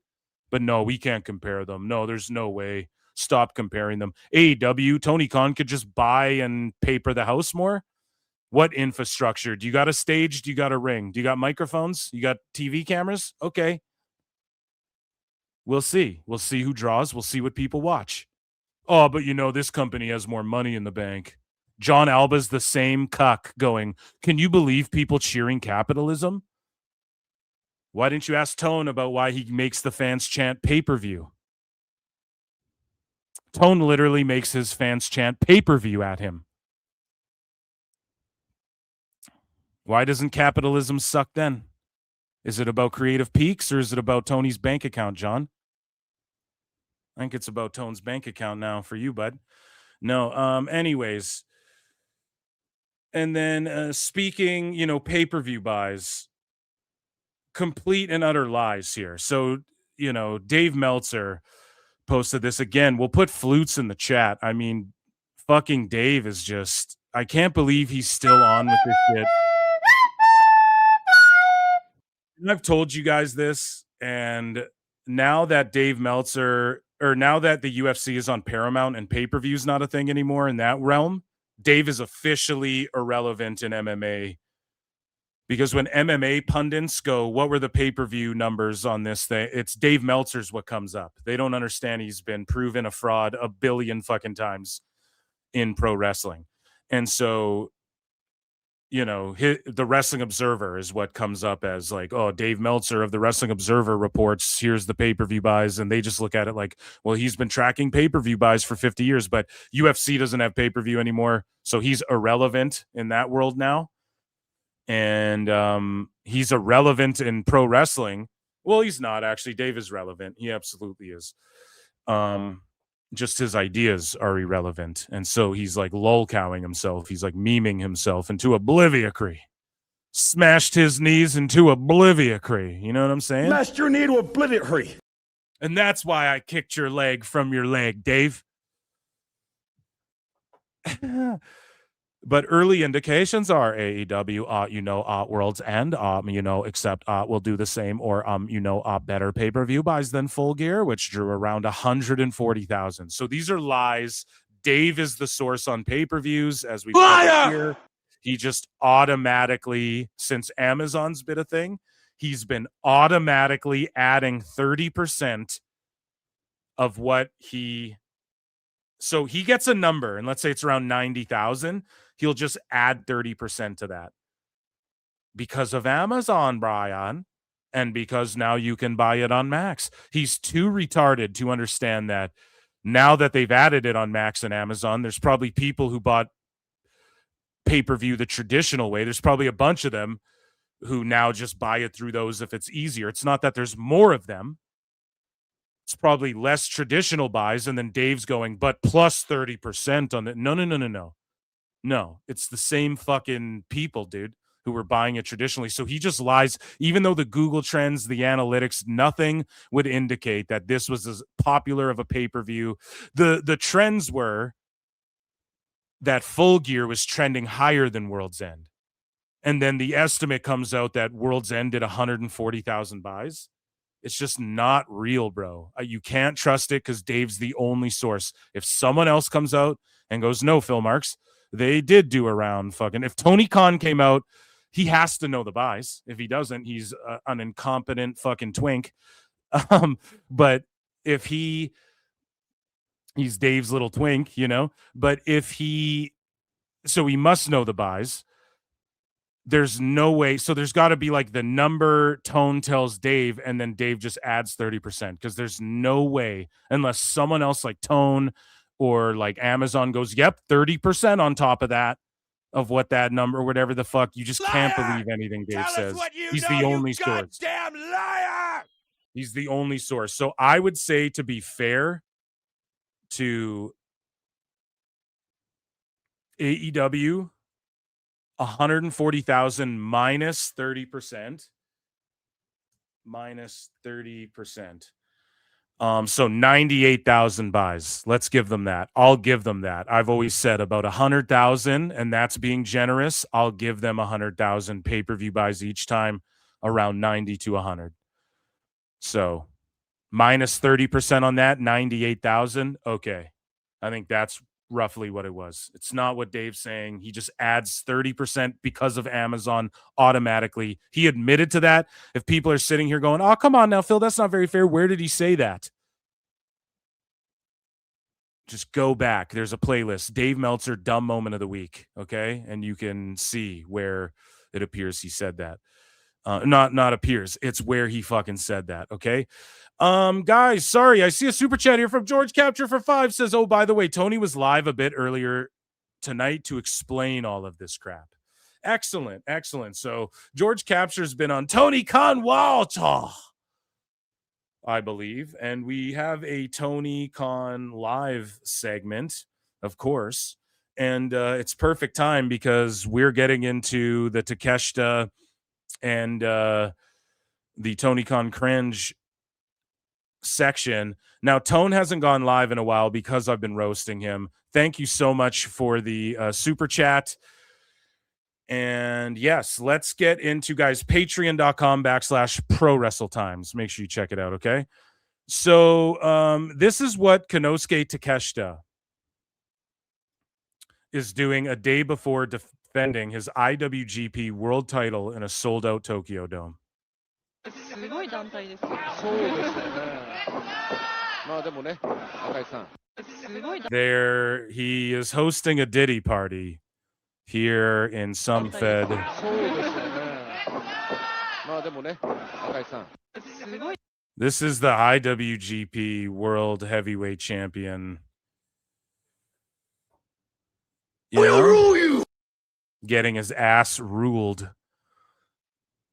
Taking fucking back shots, dude. I think after Nakazawa ran out with the fucking baby oil. And yeah, this is what he's doing the night before a sold out Tokyo Dome. And Tsuji fucking, I think, might be right about what is this guy doing? You know, like, I'm trying to put New Japan on my back, bro. And he is just, damn, dude. He is getting fucked in the ass harder than one of these per diem wrestlers in ROH. You know what I'm saying? Heyo. And so Yota Tsuji had this to say, or he didn't have this to say. We covered what he's had to say. He's been like, fuck Takeshita, pretty much. And I've raised the conspiracy, like, listen, maybe Tsuji's doing the Gabe Kid thing, you know? Like, maybe he's talking shit because Tony's going to poach this guy and whatever. But at the same time, he hasn't really been featured like that in AEW in any significant way. Tsuji's trying to put clout on the global title. He's facing Takeshita, winner takes all. Hopefully they just merge the belts together and it's just the IWGP heavyweight title. The global heavyweight title, essentially, New Japan fans, I think, would agree that it's essentially just like the continental title. It's just like a fucking stupid belt that they made, you know, because their world champ was fucking off in AEW type shit.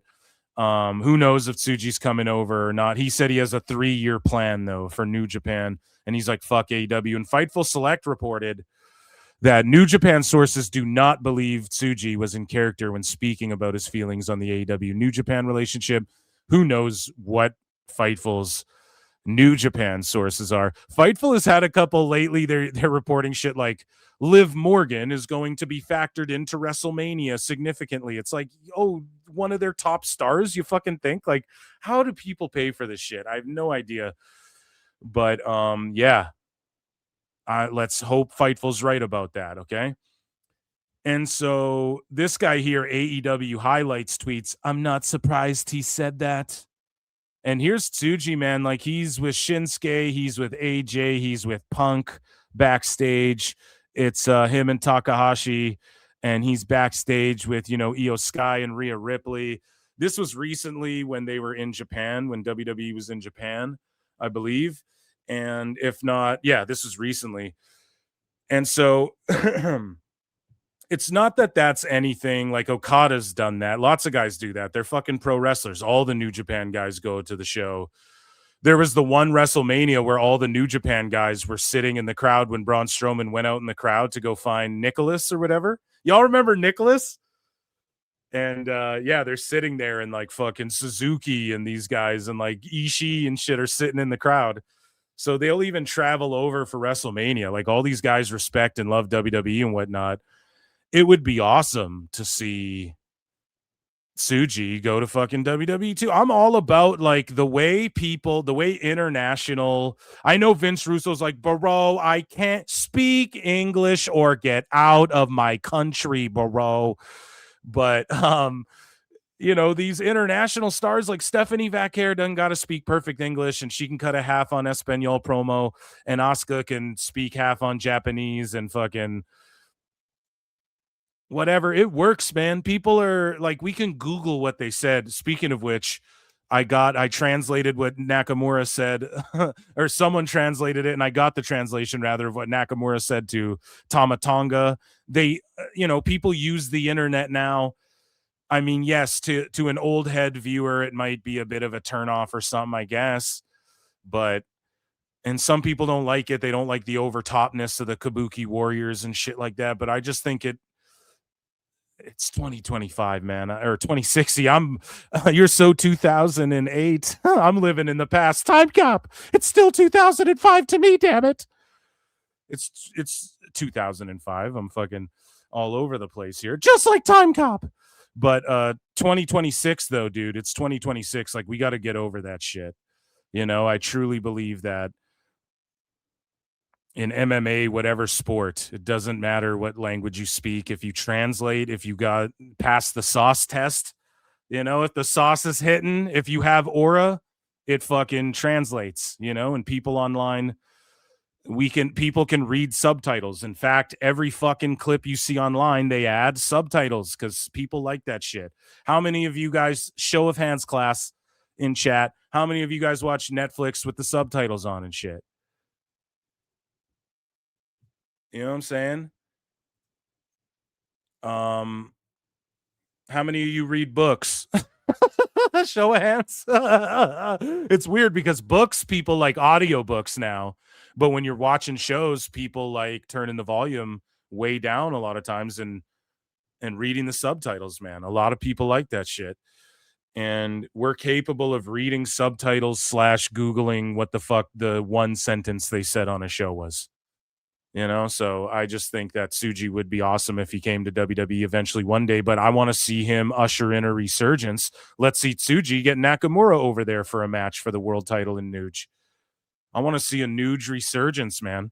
And maybe it could be on his back. I don't know, though. I don't know if the fans like view Tsuji as like he's a god and shit, but they don't have to right now. People didn't see John Cena as that way either at first, you know, but look, he became fucking John Cena. I'm sure people didn't see, they put Hulk Hogan in a fucking mask at first, you know, then he became fucking Hulk Hogan. So moving along here, who's ready for the best guys, Tony Khan? Let me actually hydrate a little bit before I just need to chug some water. The best guys, Tony Khan. Got the heat cranked up in this bitch. We're going to look at some Tony Khan Cringe, patreon.com/Pro Wrestle Time. Support your boy, Phil Marks. What is chat saying? Soda water. I'm just sad New Japan pulled local Aussie and NZ shows. NZ Dojo Island Crew, Rock, and Fale does so much for the local Auckland community.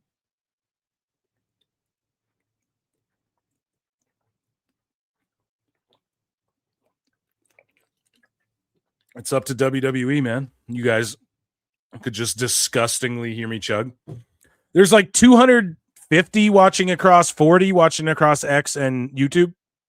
Only 50 likes. That is unacceptable. Jericho, tell them how unacceptable. I look and see it's not just me. So many others have stood where I stand. We are the young, so raise your hand. They call us problem child. We spent our lives on trial. We walk an endless mile. We are the youth gone wild. We stand and we won't fall. We're one and one for all. The writing's on the wall. We are the youth gone wild. Let me get wild. Yay!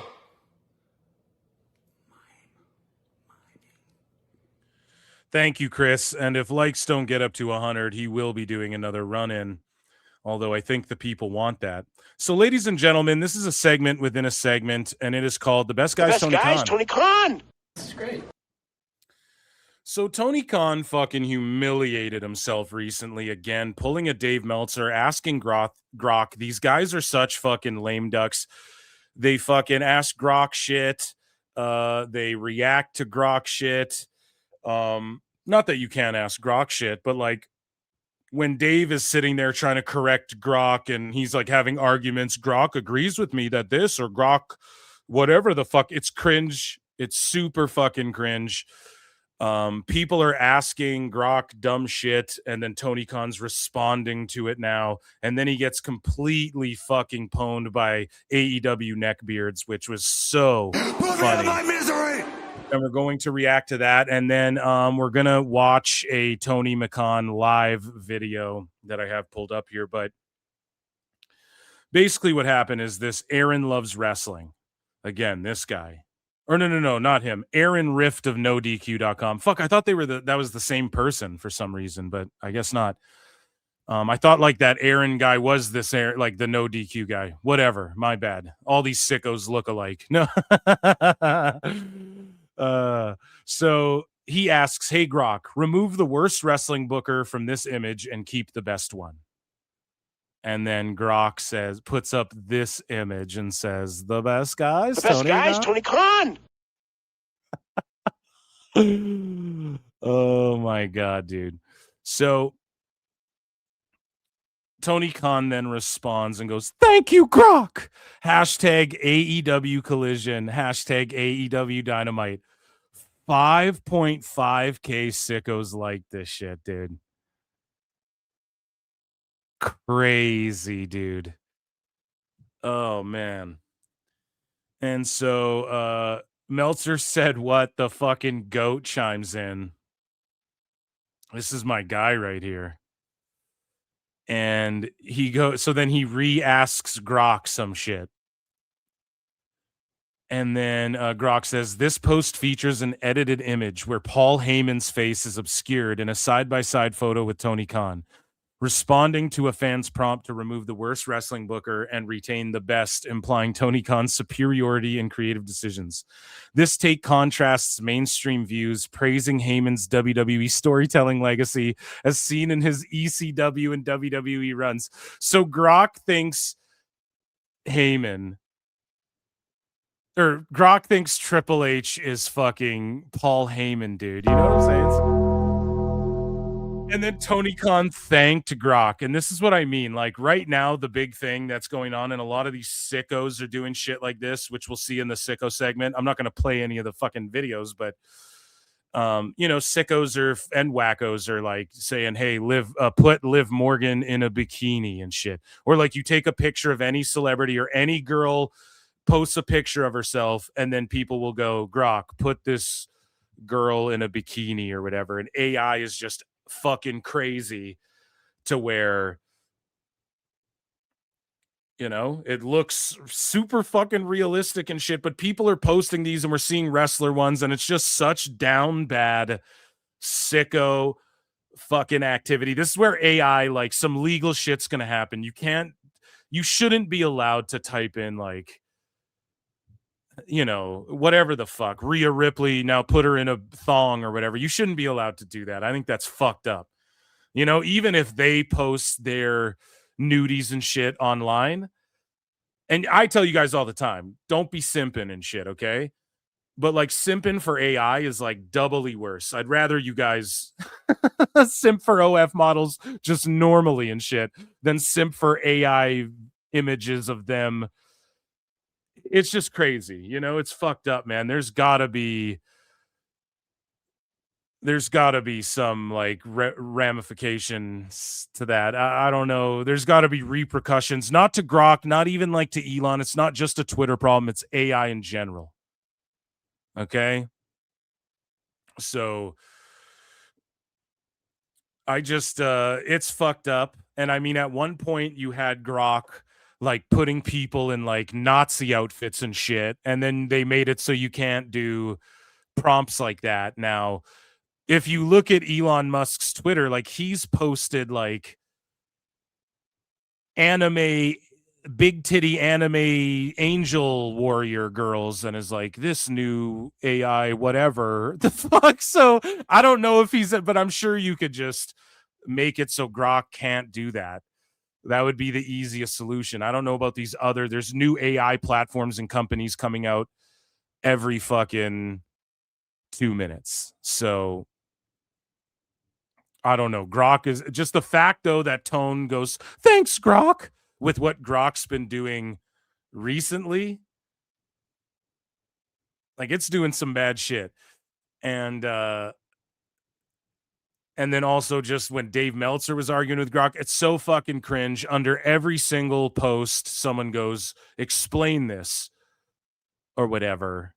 And I'm not saying don't ask Grok shit, but you have to double check shit. Like, You know, the last thing you do, like I Googled Wrestle Kingdom. Grok is like one of the 4 things you got to look up before you can go, okay, it's accurate.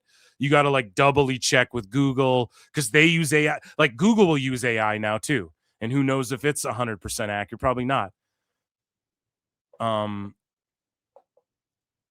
It's craziness. It's madness. I'm also not like an AI doom and gloomer, but at the same time, like, people are relying on it so much. You have Tone responding, "Thanks, Grok," to a Booker of the Year post. And it's just such bad optics right now when you have a problem with wrestlers in particular, like women's wrestlers having people, sickos literally making videos of like Liv Morgan and then sending them to her and shit. Like, it's already sicko and wacko enough that you make a video of her using AI. Or I keep saying Liv Morgan because that was the prime example I saw, but I'm sure it's happening to tons of it. But then you send it to them after, like they don't know what their body looks like in your imagination, you sick freak. God damn it. So anyways, I don't know. Grok thought Triple H was Paul Heyman. And then here's another Grok answer that someone posted. I'd keep Triple H. He's elevated WWE with strong. So this Marcus Bridges asks the same thing. Who you think is better and remove the worst.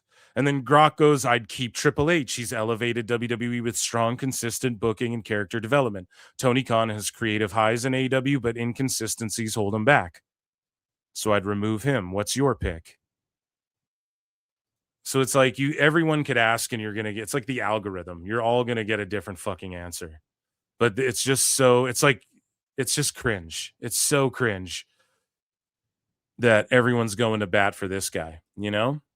And then Neckbeards, dude. AEW Neckbeards goes, hey, Grok, remove the person from the photo who is least likely to be a drug addict and a lonely virgin. And then it put Tony Khan, man. He just felt in him, dude. That's fucking the best guy's Tony Khan. To be a drug addict and a lonely virgin. That's so fucking lethal, man. Oh, God. That's way too funny. Man, that's so funny, even though it's so fucking mean. Roast. Fuck it, it's a roast. So speaking of being felted, we have felted Tony Khan so fucking hard here at PWT that he stopped doing the Steamboat Tone and these videos for a little while. Now he's back. He has another one. So everybody strap in. This is Tony Khan. It looks like he's sitting at the cuck chair in a hotel room.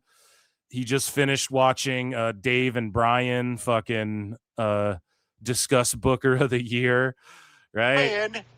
And let's see what Steamboat Tone has to say. Hey, it's great to see you. Thanks for joining me today. Happy New Year. I think it's safe to say that for at least one more day here. And I'm very excited. Tonight, we're going to have a great AEW Saturday Night Collision. We're just minutes away from Collision. It's been an extra exciting day, and there's been some unexpected excitement. One of the matches I was really looking Yeah, dude, I love the casino. I'd have PPP on fucking tomorrow. Forward to tonight. He loves wrestling. Shout him out. Shelton Benjamin of the Hurt Syndicate versus Scorpio Sky of Skyflight. This was a match I was really excited about. Scorpio Sky is not going to be cleared tonight by the doctors. It's I was really excited. Here's something I was excited about. I was really excited that fucking Scorpio Sky's injured again and can't compete. thing. With a late change, Scorpio Sky's tag team partner, his protege in Skyflight, Dante Martin, a really exciting homegrown young star, has stepped up. And Dante, who's from Minnesota himself, has said, Minnesota, I really want to get in there. I would love this opportunity. With Scorpio Sky not being cleared, please give me the opportunity. I want to wrestle. And I promise I'm not funding any Somali daycares. Okay. Shelton Benjamin tonight on Minnesota. Collision. That's what we're going to do. that's exactly what we're going to do. Dante Martin versus Scorpio Sky's prior opponent, Shelton Benjamin. Now Dante is going to step in for Sky to wrestle Shelton tonight. Again, two great athletes from Minnesota, a top veteran, Shelton Benjamin, and an exciting young star. Well, why don't you tell me what's happening in Minnesota? Dante Martin. And it's a great opportunity for Dante. And Shelton's got a lot to prove himself, because this Wednesday night, he'll be wrestling the AEW Continental Champion, Jon Moxley.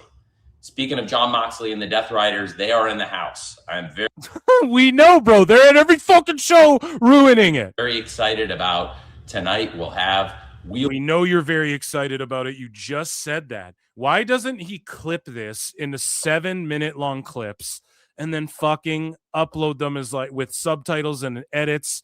And why is it always filmed so fucking poorly? Like, why is his feet and the gym floor in it? Or the fucking, we can see the roof, dude. We can see the ceiling tiles, but we can't, you know what I mean? And then it's like he covers half it and then it's the other half. It's like, bud, no one, who the fuck, is this your intern again? Is she standing on the bed right now? Wheeler Yuta of the Death Riders taking on somebody who's been a real nemesis of that group, somebody who's been a thorn in the side of the Death Riders, Darby Allin. Darby Allin's wrestled all these great members of the Death Riders, but one person he hasn't beaten and gone through is Wheeler Yuta. Yuta says, Darby, you got to go through me if you want to get to Pac. Well, we'll find out what happens on Collision tonight. So I'm excited about Darby Allin versus Wheeler Yuta. Very excited about Dante Martin stepping in to wrestle Shelton Benjamin tonight. Also, we've got the Timeless Love Bombs. Timeless Tony Storm and Mina. Hey, wait, whoa. So then he went back to Dante Martin versus Shelton Benjamin, buddy. Yeah, we already heard you fucking say that. Shirakawa taking on two of the newest. He went back to that after he's talking about other shit. Signings in AEW, two of the very exciting young stars who've really. Two very exciting young stars. Hyan and Maya World, they just fucking lose matches. You sign them and they do jobs. And they're a tag team, even though they both stand out as individuals in their own right, if you knew how to fucking book correctly. But it's just like Mike Bailey and Kevin Knight. You're just going to stick them together. And they're going to do a job to the Timeless Love Bombs. Earned a lot of respect from the wrestlers and the fans, and that's Hyan and Maya World. Hyan and Maya World are going to take on Tony Storm. Yeah, dude, you guys hit up PPP. We'll get him on Dave Meltzer Dumb Moment of the Week, dude. And Mina Shirakawa just minutes from now, tonight on Saturday Night Collision. So we had some great matches we announced that we're excited about. And we'll roast Darkside Phil. Another thing that really there's a lot of hype and excitement about is the debut here in the esports stadium of the Clone. The Clone, of course, has some similarities. The Clone, my clone. I mean, Collision. So we had some great matches. We announced. He's saying El Clone. Isn't his name El Clone? That we're excited about. Another thing that really there's a lot of hype and excitement about is the debut. How cooked is it that Hologram is like Hologram, and then El Clone is the clone of him, and people don't even fully really know what Hologram is. And he's on this undefeated run. He's hurt real bad because he can do all this crazy shit. And then El Clone, Hologram's clone, is debuting. But there's no fucking Hologram. It's just crazy, man. It's so bad. You here in the esports stadium of the Clone. The Clone. He's calling him the Clone, buddy. Oh my god. The Clone, of course, has some similarities to Hologram. The Clone was involved in taking Hologram. Dude, this is this is Vince McMahon in like the 90s, insulting people's intelligence, treating them, oh, I know, you're a school bus driver. Yeah, now get out there and drive that bus. Or you're... Tony hits you with shit. Well, there's Hologram, and then there's like the Clone. He's like a clone. Do you guys get it? And he looks similar. Ha ha. It's just straight fucking little kid shit, dude. Out of AEW in the first place, and the Clone is somebody that I think is a very exciting young star. He's a member of the Don Callis family, looking for a top competitor, looking for a great wrestler to go against, somebody who knows that Lucha Libre style, a great submission wrestler and somebody who's very popular with the fans here in the esports stadium is Angelico, who's been with us from our very first show. Angelico, where the fuck has Angelico been? And Angelico will take on the Clone in the Clone's debut tonight. So I'm very excited about this big Saturday fight night. And then he keeps looking over to like the whiteboard or wherever someone's holding up a sign. He's got Dave Meltzer's holding the camera, or Brian is, and he's standing on the bed. No, because then he'd be at eye level with Tone. And then Dave Meltzer's like holding up the whiteboard in the background, holding up fucking cue cards rather. A lot of great things on tap for tonight. Also, we have a great TNT champion, Mark Briscoe.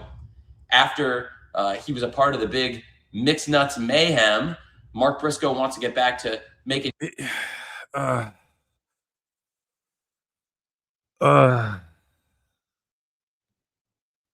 Guys, it's just that like, okay, he was a part of the big Mixed Nuts Mayhem. No, it wasn't big, man. It wasn't big. No one knows what that is. You're convoluting. This should be a 3-minute in and out, break down what's going to happen on the fucking show, and get out of there, Tone. The first time I said it, he did it one time. Here, he's just bumblefucking for 7 minutes to nobody. Everyone who's going to watch this show already. It's like, who is this for? I don't understand who this is even for. Tell people on the TV show. Maybe you'll get more TV viewers. Why would people tune in and watch this? The sickos already know. And this is like Mark Zuckerberg. Like, you don't feel personable, bro. You come across like a space alien or a fucking robot. Or a clone, dude. I swear Tone's got clones. I've said it before. Championship defenses. I think we could have a great defense for Mark Briscoe next week. We'll find out who he's going to wrestle next Saturday for the TNT title tonight. Because we have, and again, speaking of the great Lucha Libre style and the exciting action. Who? When did you talk about, so you mean Angelico taking on El Clone, but did you bring up the great Lucha Libre style, or is that just shit in your head that you forgot to rattle off? And I just don't know at this point, man. There's no saving him. On Collision, a match I would love to see, and we're going to have tonight, where the winner will earn a TNT title shot next Saturday. How would anyone retain this information? Like, how? Going to be Hechicero versus Commander tonight here on AEW Saturday Night Collision. So your show is MLW now. A bunch of old fucking luchadors. Oh my God. Shout out MLW, but Tone. So you're MLW now.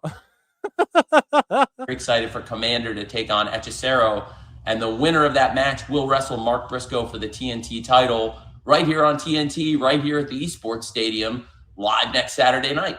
So Commander versus Hechicero, that should be a great match tonight. Really looking forward to that. Checks over with the whiteboard. Looking forward to that. Also, we've just had the return from Japan of the Megasis. Megan. Oh my God. We just had the return of the Megasis from Japan. Hechicero, that should be a great match tonight.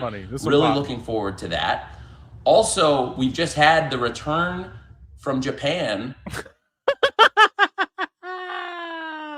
Bro, you're all over the place, Tone. Of the Megasis, Megan Bain, who has just come back to AEW. She's back here tonight. Megan Bain and the Problem, Marina Shafir, they formed the Mega Problems. They're great.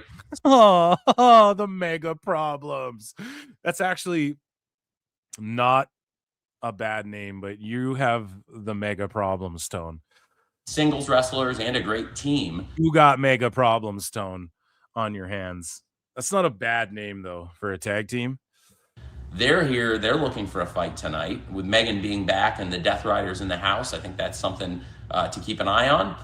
And speaking of returns, last Saturday... Guys, MLW isn't bad or anything. They just use like a lot of old fucking luchas, man. We saw the return of Ortiz watching the back of his old friend, Eddie Kingston.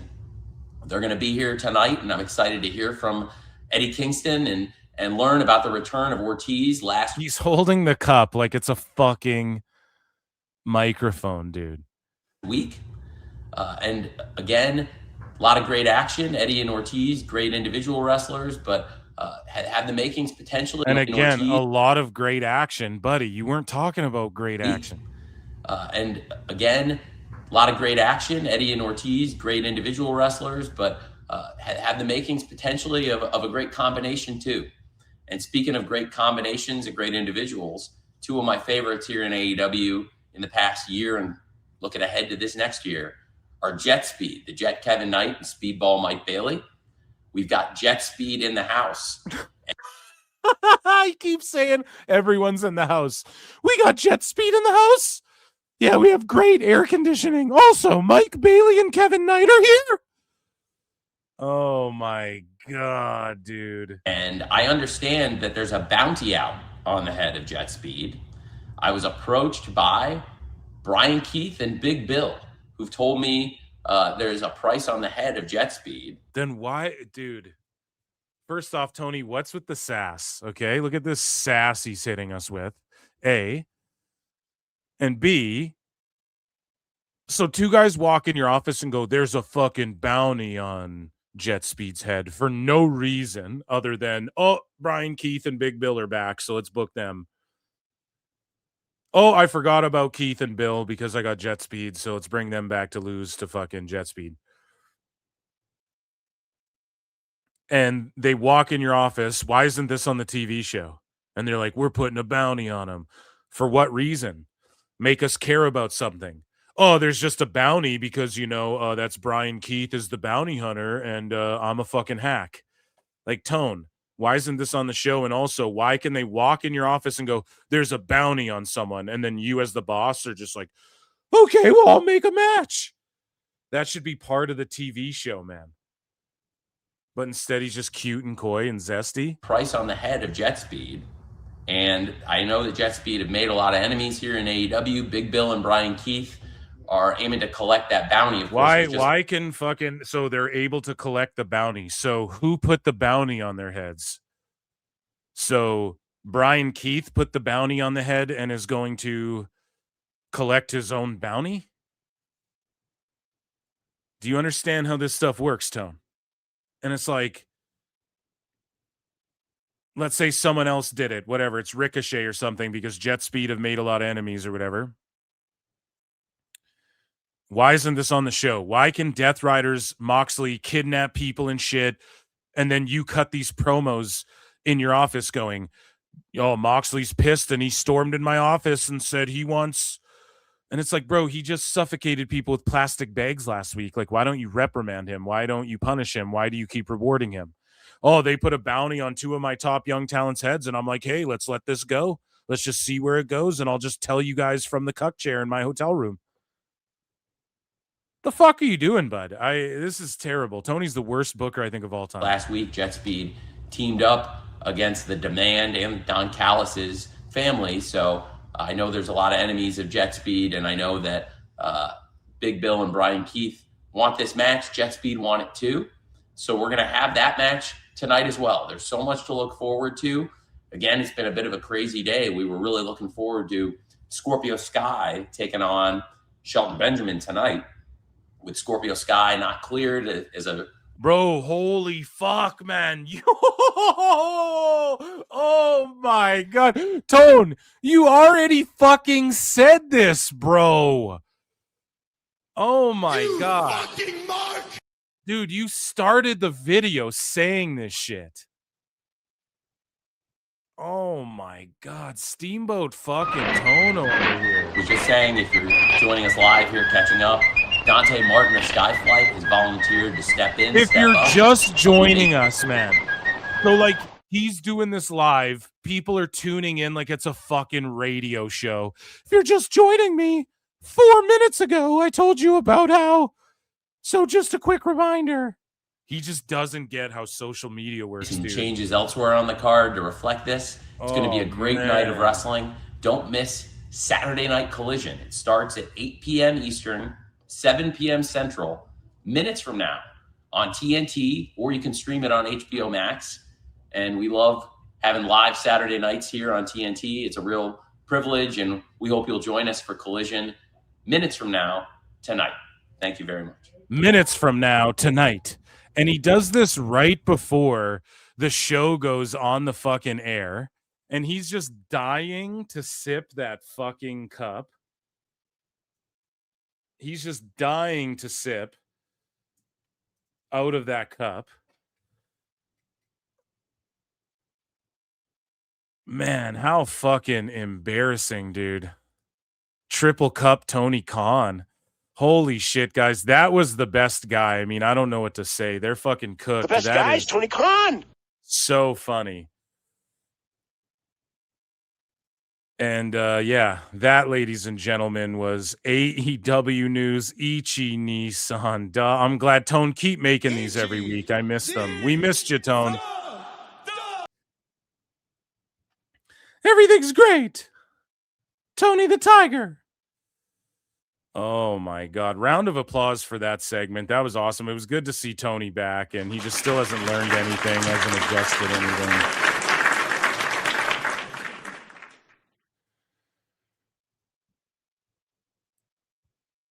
So, ladies and gentlemen, let's head over here. Patreon.com/Pro Wrestle Times. Hit the like button, please, and thank you. Let's get to 100 likes. Yeah, and you guys can super chat in, or you can become a member for 99 cents on YouTube. I do fucking bonus shows every Monday for members. And we're going to watch Raw/Stranger Things this Monday. So that'll be fun. Last Monday, we did like throwback botches and whatnot.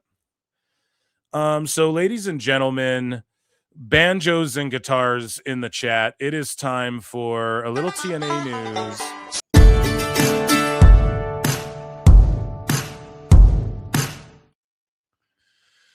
So Tessa Blanchard announces engagement to CMLL star Esfange. And she's going to go wrestle in CMLL while working for TNA and whatnot. If she hasn't already, she announced she'd be coming back. So interesting. Speaking of which, Mara Sade seemingly confirms that she is dating, I believe, Kevin Knight. Yes, Kevin Knight of Jet Speed. Mara Sade and Kevin Knight are dating, so good for them. At least Jet Speed, at least Kevin Knight's winning somewhere. Speaking of winning, TNA Impact on AMC has officially been added to YouTube TV. So big news for them. Shout out AMC, I guess. TNA Genesis will be live in Dallas on January 17th, a couple days after their live debut on AMC.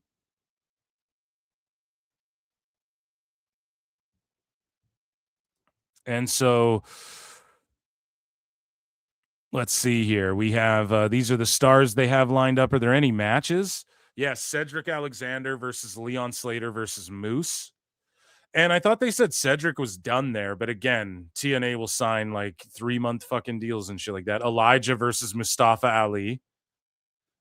JDC versus Eddie Edwards, and JDC, Johnny Curtis's last match, I believe, and then he retires. And that's courtesy of Tom Hannafan. He's great. Him and Aiden English are great on fucking commentary. Speaking of the AMC show, there's a couple matches announced. I guess I have this graphic up here. For the X Division title, Leon Slater versus Myron Reed, and this may be a rematch. I'm not sure, though. Could Myron Reed win this shit? I'm not sure. And then Frankie Kazarian versus Santana, which you got to think Santana is going to win the title from Kazarian, right? You got to think that's what's going to happen, but maybe it doesn't. But I'll be tuned in. I might even do that week. I might do a PWT run-in live TNA watch-along. I think we should. I think it's only fair. It's only just. It's only right that we do that PWT universe. And I know I typically, like, I do Dave Meltzer Dumb Moment of the Week. So maybe I'll just do that early and then fire up another stream and watch TNA right after I'm done that. we'll figure it out. But we got to give it its due. We got to give it its due here at PWT. So old Philly Phil's thinking he's going to do a watch along with you guys. I think it's only just we did it for AAA. We might as well for TNA Live on AMC. It's such a huge deal. It's a monumental moment. So I was thinking about, I asked my wife too. I'm like, should I fucking do Wrestle Kingdom tonight? But it's just a matter of if I'm tired, I'm going to bed, you know? So it's like, I don't know if it's the best idea, but for sure TNA, we're going to go live for the AMC show on a special run-in edition of PWT Live. So Matt Hardy predicts TNA will push AEW for the perception of the number 2 promotion in 2026. And Matt Hardy says TNA will push AEW for the perception of the number 2 wrestling company in 26. And I worded that in a specific, very specific way. I just think with this new deal, and then think about, is John Alba still Matt Hardy's co-host? This has got to stop, Matt. Stupid idiot. And this is exactly what I'm talking about right here. Matt Hardy gets it. Fucking Alba's one of these pompous cunts, thinks he fucking knows better than everybody. And you can't even think well enough to know that it's about what the fans say it is. It's about what perception is. It doesn't fucking matter what his bank account is. That's what y'all said about WWE. That's why you gave AEW all the awards. How could we even, everything has to be in its own category separate from WWE then, if you want to talk about infrastructure.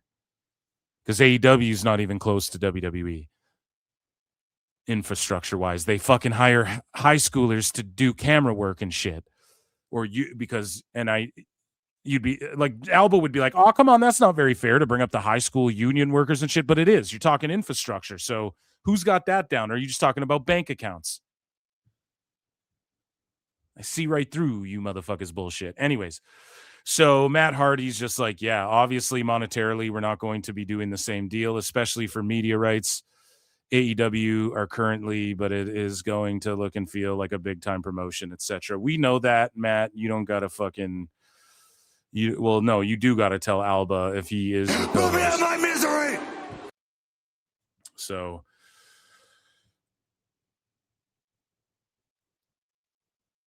ladies and germs, that was TNA news. Where's my banjo?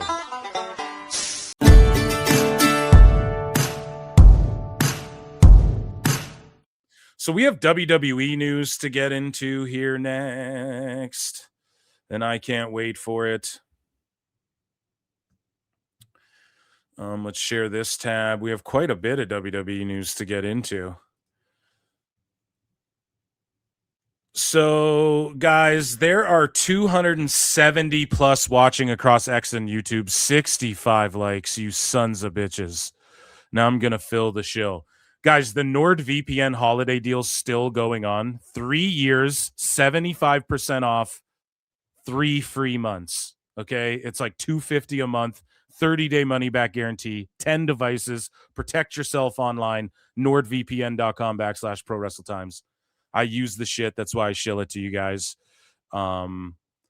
And yeah, get Canadian Netflix and YouTube. That's where all WWE is. Eventually, Netflix is going to own WBD, and AEW will be there too. If you're, but AAA, all that shit. Saturday Night Main Event. It's just all on YouTube in Canada. You just switch over to Canada, whatever, and it protects your shit while you're surfing the net. If you want to, if you're just, using an American IP or whatever the fuck. So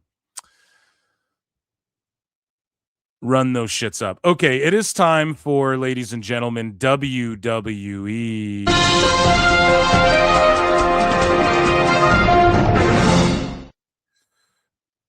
So we had some appearances in the wild. Again, WWE's hot right now. And so here was Liv Morgan on Hell's Kitchen, just a little clip of it. Did someone say champion? Please welcome WWE superstar Liv Morgan. And I saw fucking sickos like, oh, the way they didn't react at all. And it's like, well, this chick's having a melty. And if you ever watch Hell's Kitchen, when the celebrities come out, they don't overly mark out, or Gordon roasts them and shit. And when the celebrities sit at the chef's table, if chefs are fucking around being distracted by celebs, Gordon Ramsay gives them shit for that. So it's like they're trying to contain their excitement. Of course, you know this if you watch Hell's Kitchen. Tom, Phil Marks watches Hell's Kitchen. It's goddamn right. Goddamn right I do.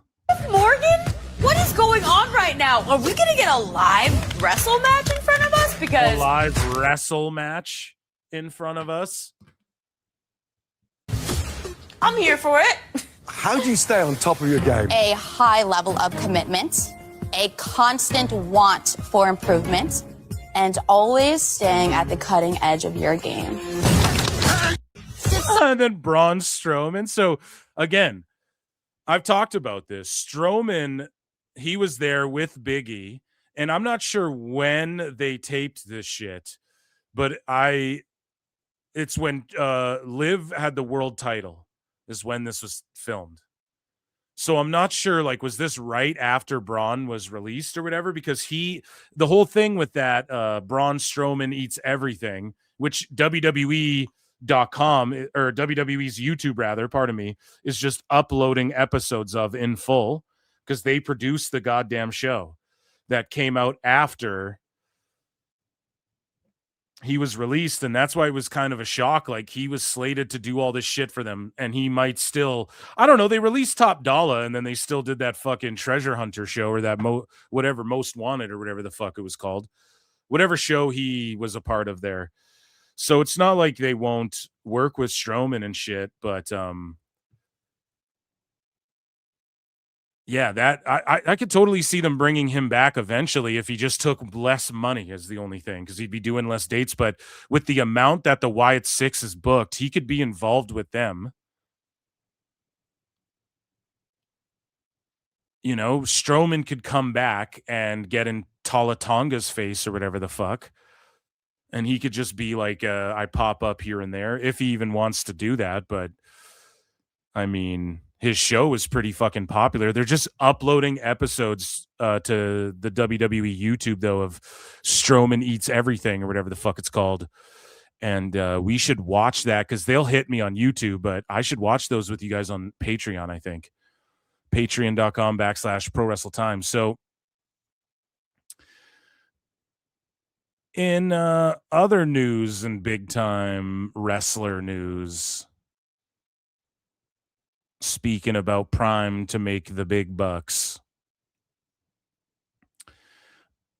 Andrew Baydala claims. Now, this I don't know about Andrew Allegedly. Baydala, okay? Do you guys remember the one time I like roasted him and then he's like, "Oh, this is awesome. I got PWT'd," and then he followed me and then I was just like, I can't remember. I like made fun of him saying he got PWT'd and then he unfollowed me. That was an awesome arc. That was a great fucking saga. But Baydala reports he's been dormant for a while, but he says there's a big offer on the table for The Rock to wrestle at WrestleMania 43 in Saudi Arabia, but there's hesitation about moving forward as he knows it would most likely be his final match. I wouldn't be shocked if the Saudis gave us Rock versus Roman. The problem is Rock would have to kind of bulk up again, and he's trying to get all these awards. So if he's playing like meth heads and shit like this in movies, that ain't going to happen. He's going to be way more focused on that. However, I'm here for fucking Roman versus Rock one last time, as long as Rock doesn't go over. I'm here for that one last time. Like, I'm not going to be mad if Rock shows up. Just they will know, WWE will know not to let him fuck up like the greater picture. It'll just be like he's there, him and Roman. Roman's part-time as well. You guys are in your own universe doing your thing, and then Rock's gone type shit. If I'm WWE, I have Gunther choke him out in fucking Riyadh at 43 in 2027 next year. At 43, Gunther's retiring The Rock and choking his ass out. That's what I'm doing. I'm just fucking pissing everybody off with Gunther. right? We're turning him into the fucking Iron Sheik. So, I just don't know if I trust this. And like, there's a big money offer. It's like, no shit. The Rock is always in the conversation when it comes to WWE, anything.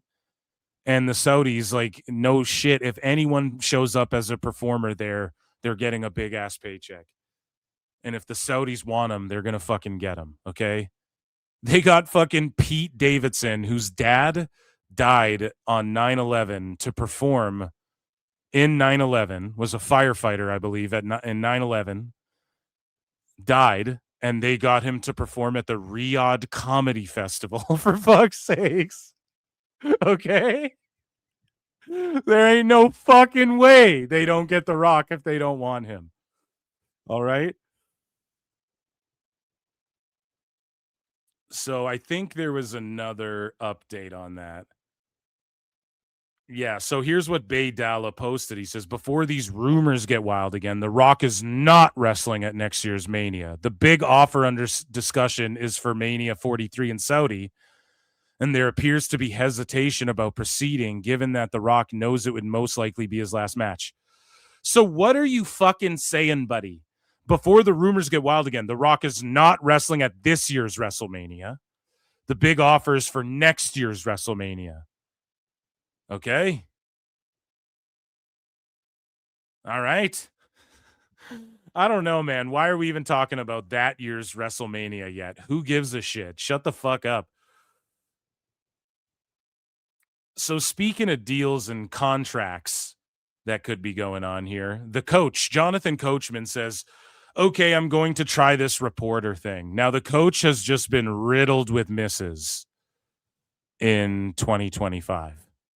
Okay, he fucked up a bunch of times, then tried to spin stories as that's what he meant. You fucked up. You fucked up. A few times, and so Coachman says Jericho will not be at Raw on Monday. He is scheduled to make his return at the Rumble with a whole new look and character. Here's the thing, man. The people will not want that. I'm telling you right now.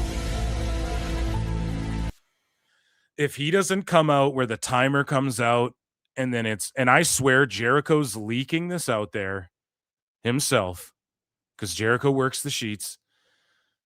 He's leaking this out there himself to throw people off the trail of what he's really going to do.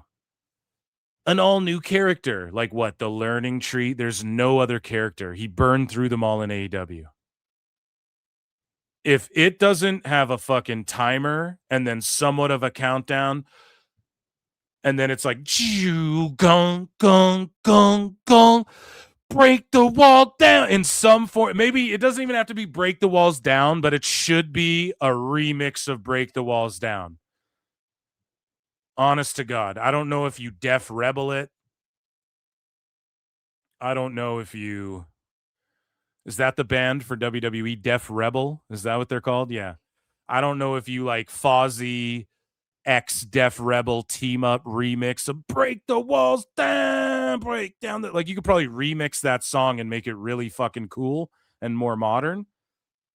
But it has to be fucking boom. It's like if Edge came back and he was Judgment Day Edge when he came back at the Rumble. And it wasn't just not a chance to feel the love and fucking boom, boom, boom, boom, fireworks. Like usually at the Rumble, you don't get fireworks, just music hits. You run down the tunnel.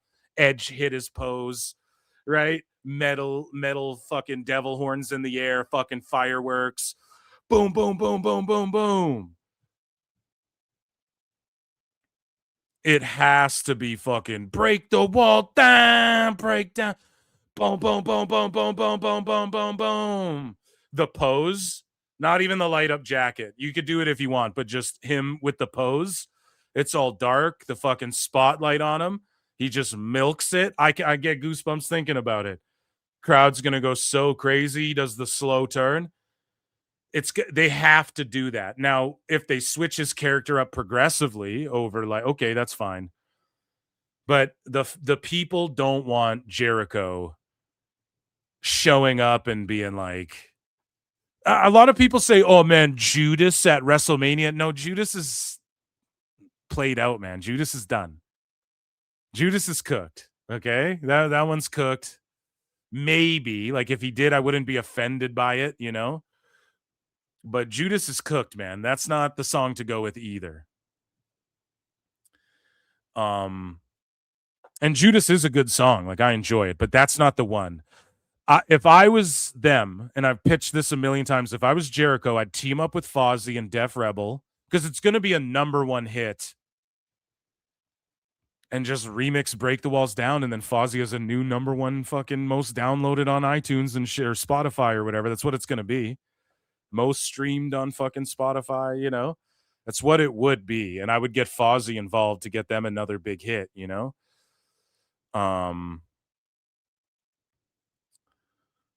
It's just, there's a way to do this where the fans will be like, oh my fucking God, you know, and it has to be what your boy Phil Marks is saying, okay? It has to be with the fucking countdown, dude. It'll be the greatest thing, God, you know? it's the greatest thing I've ever seen. And it's got to be the countdown.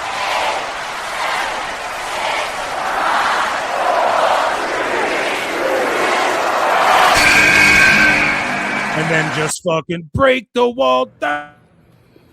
I look and see it's not just me. So many others have stood where I stand.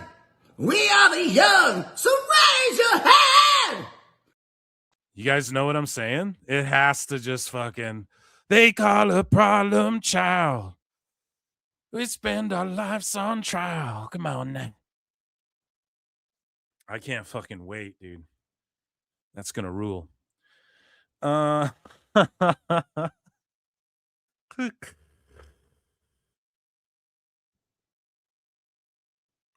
So speaking of comebacks, man, we had Matt Cardona show up on fucking SmackDown. And he was like, hey, Fangu, I'm Sandra D. No, he showed up and he's just like, I'm here, but I'm Matt Cardona. And even the way Matt Cardona's second entrance, because he was just Zack Ryder when he showed up in the Last Time Is Now tournament. But Matt Cardona shows up on SmackDown again and he's like, I'm back. And then Michael Cole's like, we just received word that Matt Cardona is here and he is signed to SmackDown.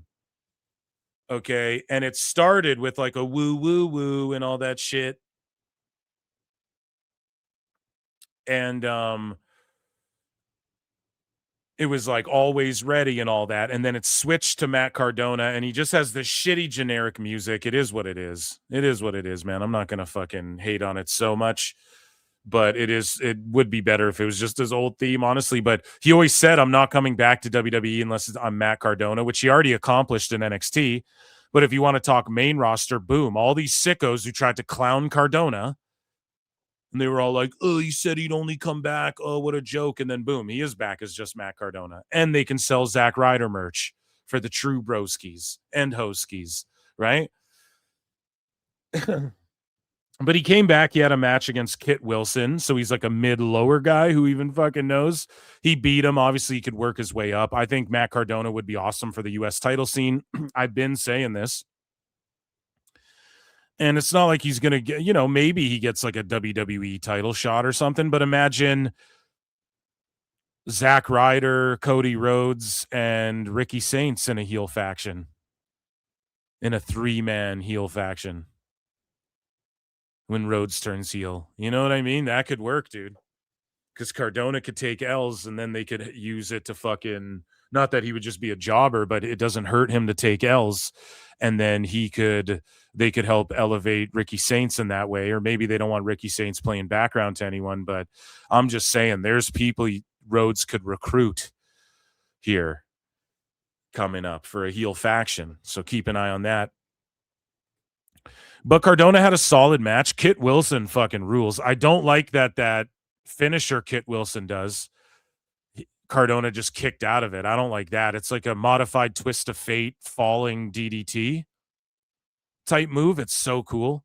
And I like Kit Wilson's whole shtick, like, oh, the toxic masculinity and all this shit, and then he gets slapped around. I love that. Hopefully, when Elton Prince comes back, I don't know. I think Pretty Deadly didn't get to where they could have as a tag team, and as singles, they're just jobbers. Like, they're just what this match was, unfortunately. But Matt Cardona rules. It's awesome. He's fucking back. What does he add to the roster? Some fucking depth. They're clearly, because it's 3-hour SmackDowns, they're just juicing up SmackDown. And Dave Meltzer and Brian Alvarez were fucking coping about it already. Brian already fucking posting a cope video. Because he's crying about call-ups, and then they happen, and then he's like, no, I'm still right. Let me just fucking cry and cope and make shit up about NXT should just die and Javon should just stay, never bring up that he was in NXT again. It's like, what? What kind of point is that, stupid? But it's just because he had zero patience, because that's the problem with Dave and Brian, sickos in general. They have zero fucking patience. They're just uber fickle marks. But Matt Cardona said April 15, 2020, Zack Ryder was released from WWE. It had to happen. Being a WWE superstar was my lifelong dream. I had been signed for 14 years, on TV for 13. I traveled all over the world, had action figures, won championships, and experienced everything else that came with living the dream. He just talks about these past 5 years. And from the moment I got released, I knew I couldn't focus on proving people wrong. I wanted to prove myself and my fans right, and I believe I did that. I'm often asked for advice. My advice is don't quit. You might make it if you don't. And you see where people are landing. So like Cardona and Chelsea Green are married. So he lands on SmackDown. What else? Trick Williams lands on SmackDown because him and Lash Legend are together. Right. And we'll talk about the call-ups in a second, but Matt Cardona is like still busy doing side quests, and he's using his real name, Matt Cardona. So the night before his return on SmackDown, he showed up in JCW and won the fucking title. The New Machine wants chaos, and they've got it! Matt Cardona, JCW World Champion! You guys know what I'm saying? And we watched on the last NWA show, he confronted Billy Corgan. He returned to NWA and he confronted Billy Corgan. So I think Matt Cardona is going to be one of these dudes where he's like mid-lower, but he can work in TNA. He can work in JCW. He's officially on the SmackDown roster, or maybe like he's going to have to drop this title and he's going to have to wrap up whatever he's doing with Billy Corgan in NWA. And also, Cardona's booked for a fucking match. Check this shit out, against Mike Santana, Sweet Louisiana, for the ACW heavyweight title. He's the current ACW heavyweight champ. So does he drop the title here? Or does he keep it? And the JCW thing was filmed in October. Okay, but it fucking aired now. Is that not true? Like, it just aired the other day, no? So is he going to be, did they film more than him winning the title, or was that the last shit they filmed? Have they filmed him losing it already? Are there spoilers out there? Lex, help me out here, buddy. What's going on? I don't know. Me neither. But all I'm saying is, like, dude, he's booked for this. He's the champ. Is he going to drop this belt? The fuck is going on with this guy? So it's awesome. This rules is what I'm saying. And maybe he's exclusive to the Fed now. I didn't know that. That would make sense if he drops this belt. But also, guys, like Ricky Saints showed up and attacked someone on what show was it? Was it Reality of Wrestling? He attacked the champ or whatever. And I get that they're WWE ID'd, but NWA was trying to. Billy Corgan was saying he wanted to be partnered in some capacity.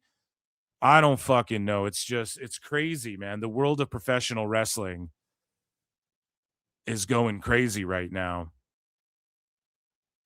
And I don't know if they want Cardona on that show. Yeah, he vacated the ACW title according to searches. So, fuck, man. So he had to vacate it? I don't know, dude. Either way, Cardona just making waves. He's all over the fucking place. But let's say he had to vacate titles to go back to WWE, because that's what I assumed would happen. I was like, well, he's vacating those shits. But yeah, it is what it is. It's weird that like Ricky Starks vacated that one indie belt and then they've sent him out to indies or like un-indie. Wild times we're living in with the Fed, though. I just really, you know what I want to see them do more than anything? Cross over with New Japan. That's all I want to see happen, is them cross over with fucking Nuge.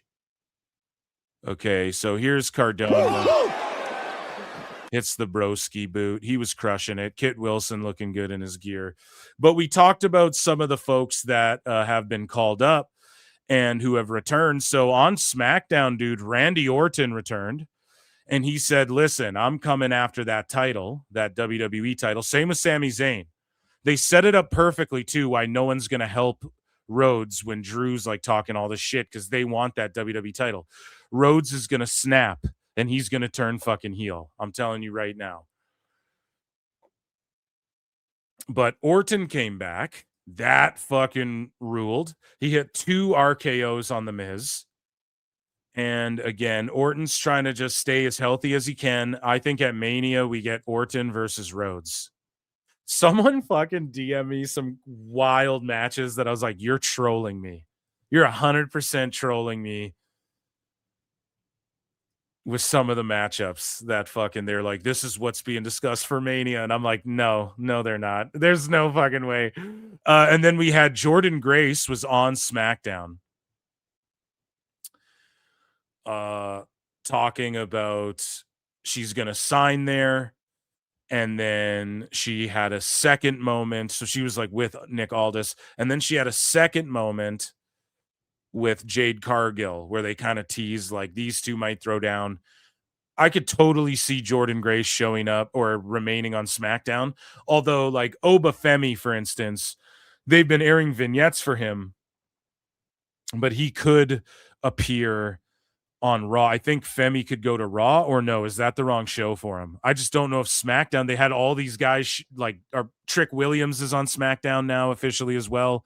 Jordan Grace could be on the Raw side. They have a lot of women. I think on the women's side on SmackDown, they could really use some people like Jordan Grace, some vets in there. You know what I mean? And Jordan, it's a good time to call her up. I love this. Fuck the draft and all this. It's just this end of the year, the new year starts, and NXT, there's a bunch of free agents or guys with one match left on their NXT shit, and they're allowed to go explore Raw and SmackDown themselves. That's how you fucking do it, man. And I won't lie, like the repetitive, like they just are backstage negotiating and then they go, I'd like to introduce you to the latest next possible signing, Trick Williams. Like every single wrestler's done that. And I agree that shit is getting repetitive. They need to come up with new ways. But I just think every year they should go, yeah, it's the NXT free agent period. And you know that our GMs will be busy negotiating while also trying to handle the chaos that is the backstage of WWE. You know, they could just explain it that way. I think that would be awesome. Jordan Grace, I think, is a solid fit for SmackDown. I'm seeing it already.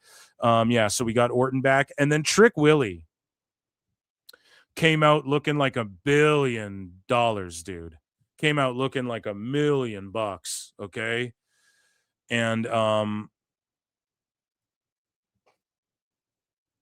And he was out there with Sami Zayn. Now, I don't know if they booked this correctly, though. Honestly, like, Trick should have got the last word. And again, they're like, well, we don't want to punk out Sami, then have him lose to Trick, because he's going to fucking lose to Trick. But it's like, I don't know if Sami should have cooked him in the last words and then walked off with his music playing. Trick Williams comes out there looking like $1 million. I think could have milked his entrance a little bit more. And he came out with the fucking heels on. Dude, he was talking shit like an old school boxer. And I loved it, man. He's like, I'm what happens when Michael Jackson, Michael Jordan, and Michael Tyson, Mike Tyson are all rolled into one. I'm 6'5", 250 pounds. He is, and a lot of people posted this. You saw a lot, and Swerve gave Trick props, but a lot of people went, yo, that's like the meme of the night after SmackDown was like, yo, this is what Swerve thinks he is. This is what Swerve was supposed to be or thought he could be or thinks he is. You saw a lot of posts like that, but like Trick is him.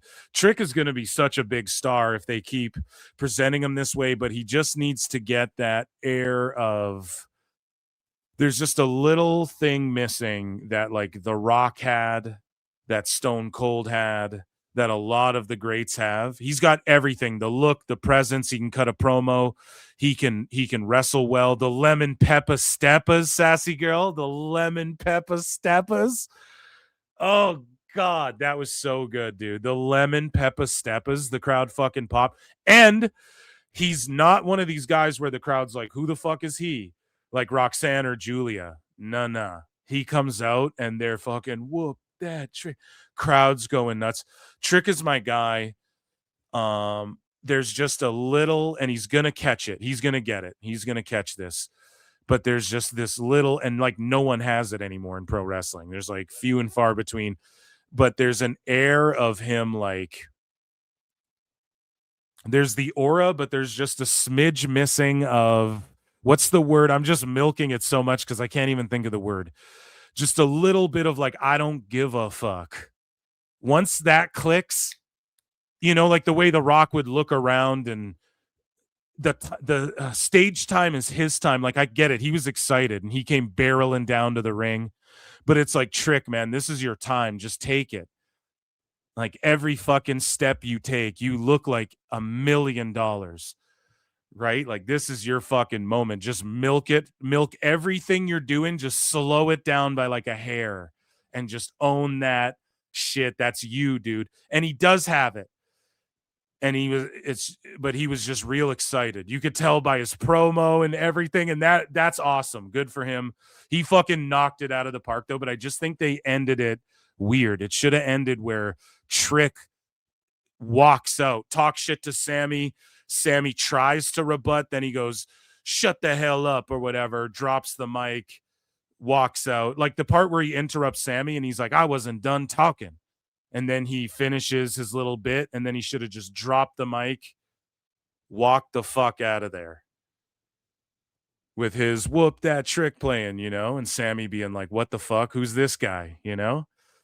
I think that should have been how it ended, but then they kind of let Sammy talk some shit, then walk out the ring, and then it's oh, and the crowd's just looking at this guy who looks like fucking he looks like a villain straight out of Luke Cage or something, dude. He fucking rules so hard, dude. Trick rules so fucking hard. And I can't wait to see what he does. And I love that he's like, and I want to be, Nick Aldis said, I need someone here who can go after the world championship.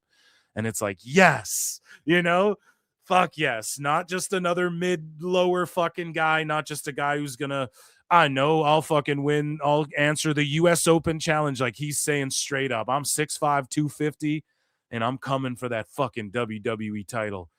I love that, man. And it just also added to like everyone's gunning for Rhodes. His friends, his mentor, newcomers, like everyone's gunning for him. So I love it. And what an A+ debut for Trick. Just that one minor, that's on booking.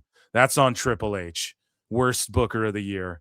No, and then Matt Cardona showed up, and there's been teases of Obafemi. Like, we all know he's being called up. We don't know what show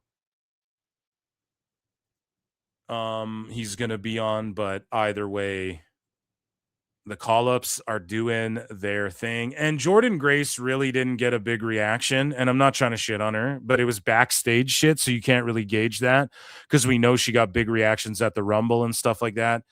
But also her like delivery of the backstage stuff, she looked again like $1 million. I mean, these just look like WWE superstars through and through. And the sky's the limit for Jordan. I think she'll be a world champion in fucking no time. And I like that she's sort of like, hey, I'm eyeing up the world champions here as well. But just her delivery on the backstage shit, she wasn't saying nothing. It was very like reading the script. So that would be my criticism. I'm just trying to be fair and criticize everything a little bit and put shit over a little bit. You know what I'm saying? So, yeah. Also on SmackDown, Drew McIntyre revealed the stipulations for the 3 stages of Hell match. First match, straight wrestling match. Second match, falls count anywhere. Third match, steel cage. And I love 3 stages of Hell. They also brought up Cena versus Ryback and how the ambulance match was a part of it. And then they had an ambulance match, Priest versus Black. The match was pretty good. It was decent. The ending got a little convoluted. Like they just drag a table out with all these random, clearly fake props on it. It just, I don't know. It was kind of, I thought when the doors were locked, we were going to see, because like Priest tried to open the doors at one point, then he opened the side door and then he fucking opened the back doors. Like they got unlocked and then he threw Black in there, and then he went to the side door, and I was like, oh, someone's going to be joining Vega and Black, and someone's going to like missed him or some shit. And then nope, he just shuts the side door, or whatever the fuck. I don't know. It was just the ending kind of lost me, but the match was like pretty solid throughout. Priest was talking about how he's been taking it easy, and then he comes back, and the last times we've seen him, he's just jumping off shit and flying off shit and everything. I love Priest when he does like the Batman mixed with Punish, like when he comes out with the bat wings and shit. I love that. I'm looking forward to this 3 stages of Hell. I think, unfortunately, I don't, with the way they're setting up SmackDown, like I don't think Drew's going to win the fucking title, but I want him to. But if he names the stip and everything, 3 stages, then loses still, I don't know, brah. I don't know if you can keep going with this story, but what did I tell you guys? Rhodes and Drew, again, feel no fucking miss. Rhodes and Drew going to be a long-ass program. Told you guys. I fucking told you guys it was going to be this, and a lot of different matches with different stipulations. I fucking told you guys this all a long time ago. Not try to play spoiler, but if they have it their way, they're going to be feuding for a minute, and they are. So just know that Drew losing a bunch already, there's an end game to this, and there's a plan to this all. And I thought, now let me hit a little X-Files. I thought, because they held off on announcing that Drew McIntyre was going to be in Highlander, right? And that was right after WrestlePalooza, right? Henry Cavill hurts himself. Production gets delayed until 26 this year. I don't know when it's picking up, but I think early 26. I thought they were going to put the belt on Drew, and then he was going to do this big-ass Hollywood movie and blah, blah, blah. Because, again, Hollywood will book around these guys. You best believe they will book around the Cody Rhodes and the Roman Reigns and the Drew McIntyres, okay? So it's different. Hollywood's approach is different now than it used to be. And I thought they were going to put it on Drew then, and then he was going to do this big-ass movie. But maybe the delay made the title switch delay. That could be a possibility. And he could get it now. I just don't think I think he's going to win it. I don't think you can do, and Rhodes can win it back. Who knows, even WrestleMania might be Drew versus Rhodes. To end this like year-long fucking feud between the two guys. Who knows? But he's got you got to think he's got to win one of these. And if that movie, it's 26, they're starting production up again for it. I don't know when. It could be middle of the year, end of the year, early in the year. But if they slap the title on him and then he goes and films this big blockbuster movie, dude, that could be really fucking good for Drew. And he's just a top heel. Like, people are invested in him, and and I said this a long time ago. It's unfortunate for Drew in a way if he wants to be world champ and shit, or is he a mark and does he see the bigger picture? Like, I've been world champ before, so that is on my resume, and I'm Roddy fucking Piper, bud. Like, I don't need to win it now. He did win the WWE title and the world title. It's not like he didn't win the titles, but is he going to have this long fucking run with the one that everyone thinks he deserves? I don't know. He might not be that big of a mark for himself. He might just be like, well, I did that already, and I'm super fucking over. Like, unfortunately for Drew, he draws money without needing a world title, and that's not unfortunate for him, but I'm just talking as far as, like, if he's a mark and wants to be a champ, or if you're a fan who wants to see him be champ, well, Drew, he doesn't need to be champ. You know what I'm saying? He's so fucking over as a villain. So, yeah, he might not ever beat Rhodes. But if he did win this, there's lots of ways to get out of it. Like, well, Drew beat him false count anywhere, and then his feet touched the floor first. So did he really pin the champ type thing? They could totally book it that way as well. So it is what it is. I like the 3 stages of hell stipulation. Drew lighting the picture of Dusty on fire with Rhodes and the shit they're saying about Dusty and stuff. It's kind of like, I don't fucking know.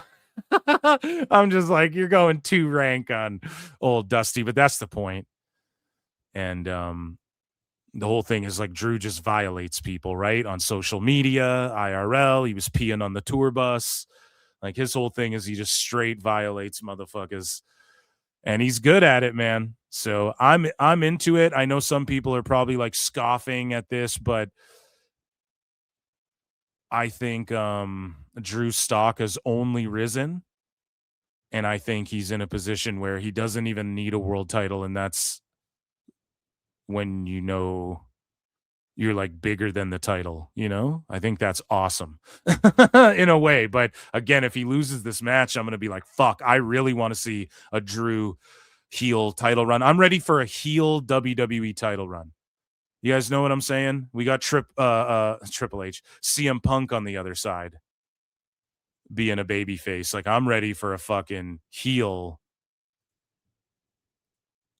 champion run again, personally. So hopefully Drew's that guy. And here we have I didn't see this. I'm so sorry. Ultimo Hero became a new member. Thank you so goddamn much for your membership, even though it was a long ass time ago, and I just acknowledge me. Thank you so much. Ultimo Hero, cousin of Ultimo. Sometimes Monet, in life you got to be a hoe. and twins with Ultimo Guerrero. And thank you guys so much. We have more WWE news here. Let me just hydrate a bit. Everyone hydrate. Drink something.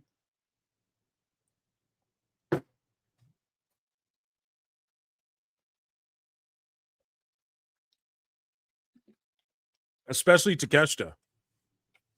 He got that ass worn out, boy. Okay. Phil's been ignoring chat. No, I'm not ignoring. I keep checking in with you guys here and there, but he's pushing the likes, so and there's so many of you guys. Chat moves fucking quick here, man. What are you guys saying? I don't want Breaker to win until WrestleMania. I want it to be a queen win in the middle of the ring at WrestleMania. You wanted to be a queen. Ayo, Boo, Phil, Boo. Welcome to the best show. Thank you, dude. Phil's been. Oh yeah. Let me see.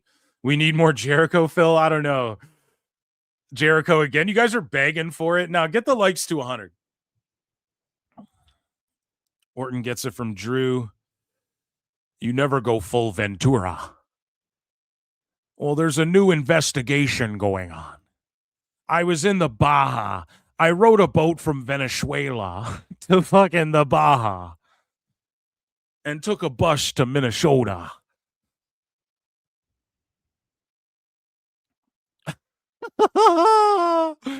To investigate Maduro and Somalian daycares.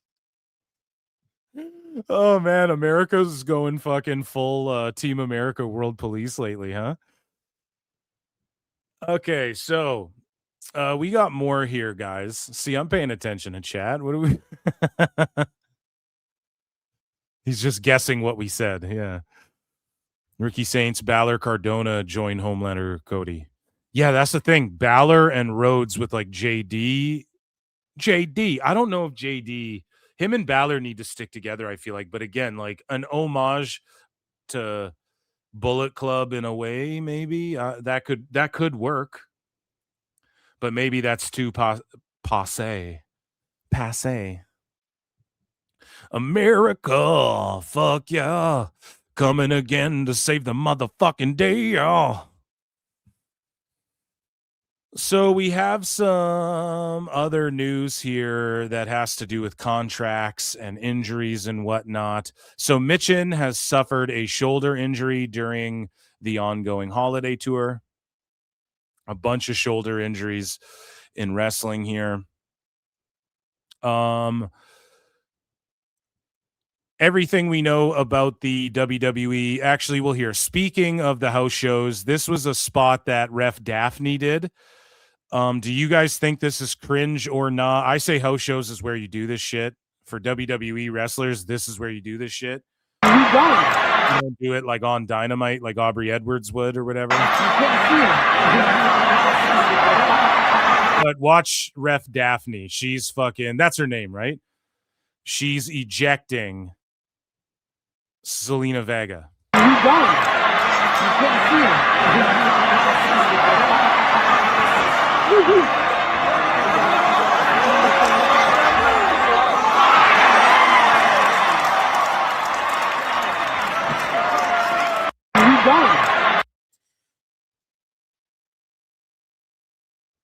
Yeah, so she sent her packing, dude. Also on SmackDown, Julia won the US title again. Why? Not to be a hater, but like, who gives a shit, you know? And I love Julia, but like, fuck, man. They just jumbled it around. I don't know if Green helped get Julia more over in any way by jumbling this belt around. I want to see Julia just arrivederci. I think that's how you say it. I want to see her Kinshasa fucking Kiana James the fuck out of here. And I'm not like, okay, it's good she's champ again, but then why'd you end her first reign? So that Chelsea Green could do the I'm the greatest North American thing. Even though Ethan Page is already kind of doing that, like it already would have worked. I think the US title helped elevate Chelsea a little more with that shtick she was doing. I don't know if this helped Julia anymore. But I'm not trying to boo-boo on it. The match was whatever. But SmackDown, again, it's sort of just become kind of repetitive. NXT, the ratings were 602 on December 23rd. We still don't have...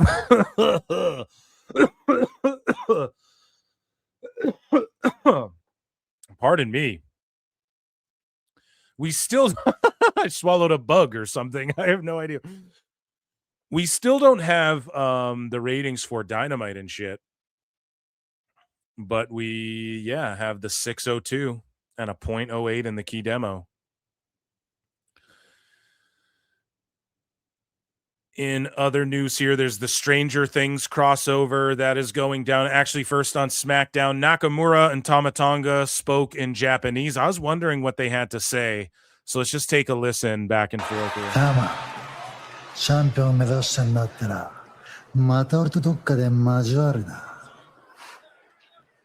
黙れ、この野郎。言ってくれんじゃねえの。And then, like, Tama Tonga looked back at Shinsuke after Solo dipped out of the frame after they have their little conversation. And I wonder if this is what this is going to lead to exactly. I want to make the United States title great again in WWE. Not that it isn't great, but like, okay, Gargano and Ciampa and shit are fighting for it right now and stuff. I don't know, man. Carmelo Hayes is awesome. But yeah, I think the US title, the big boys could start playing with it. Pause a little bit more. And I want to see a fucking light heavyweight title get brought back to WWE. I just think all these guys with the open challenges and the fucking crazy ass Dragunov versus fucking Hayes and everything, just bring back the light heavyweight title. Call it light heavyweight. Don't even call it the cruiserweight. Or that could be too many belts as well. That's the fucking problem. But I don't know, man. It's just, I think like Tama Tonga, Shinsuke, like those guys, like you got Matt Cardona back. Like there's a division there for the US title. Even a guy like Tama Tonga could win that shit. You guys remember when Big Show had the US title for a bit there? That was okay.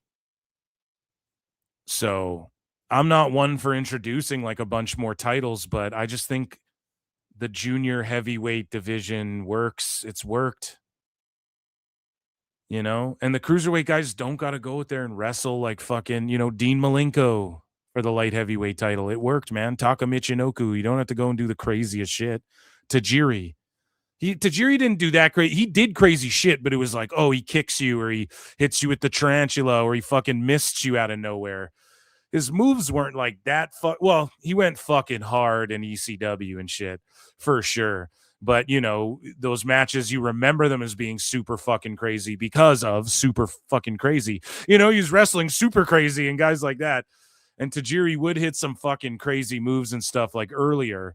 But once he went pleather pants and went to the Fed for sure, he was just more like, he was very technical in his strikes and his fucking grappling and stuff like that, you know?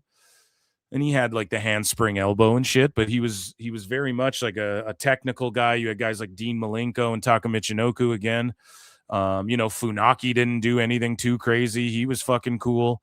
Even Chavo Guerrero, you know, it was like Billy Kidman and Rey Mysterio and Paul London. Like they do the fucking crazy shit. Some of these other guys stayed pretty grounded and, you know, highlighted their opponents for that. So I think you could, don't present the cruiserweights like, oh, it's the AEW hour. But like, if Nathan Frazier's going to go out there and fucking do a million flips, let him. And if who's a junior heavyweight, who's more mat-based, like a mat-based wrestler, if they're going to go out there and do that, let them do that. I think it would work. But yeah, maybe that's too many belts. Either way, I'm spending too much time on that. But this is what this translated to. Shinsuke said, Tama, if you are aiming for the championship, we will cross paths again somewhere. Tama Tonga said, shut up, you bastard. And Nakamura says, you have quite a mouth on you, don't you? So also Nakamura could align with the Wyatt Six in a way, because aren't they down a guy? Because they said next week it's 4-on-4 MFTs versus Wyatt Six, but aren't there 5 dudes in the MFTs total? So they have to pick 4, and then there's, yeah, so who knows? Wyatt Six could use an extra guy. I say bring Braun Strowman back. No.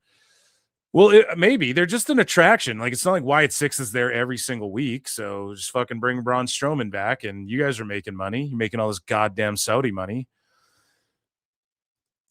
But here's everything we know about the Stranger Things crossover. Raw will enter the Upside Down. So it's like, okay, you're listening to PWT. That's obvious, right? Sure thing, bro. Sure thing. And then it's like, Are any of the actors going to be there? Is Millie Bobby Brown going to be there? Is WWE is encouraging fans to wear Stranger Things inspired outfits to Raw. And it's like, okay, do they have a fucking Demogorgon street fight? You know? A little Hawkins Donnybrook or what?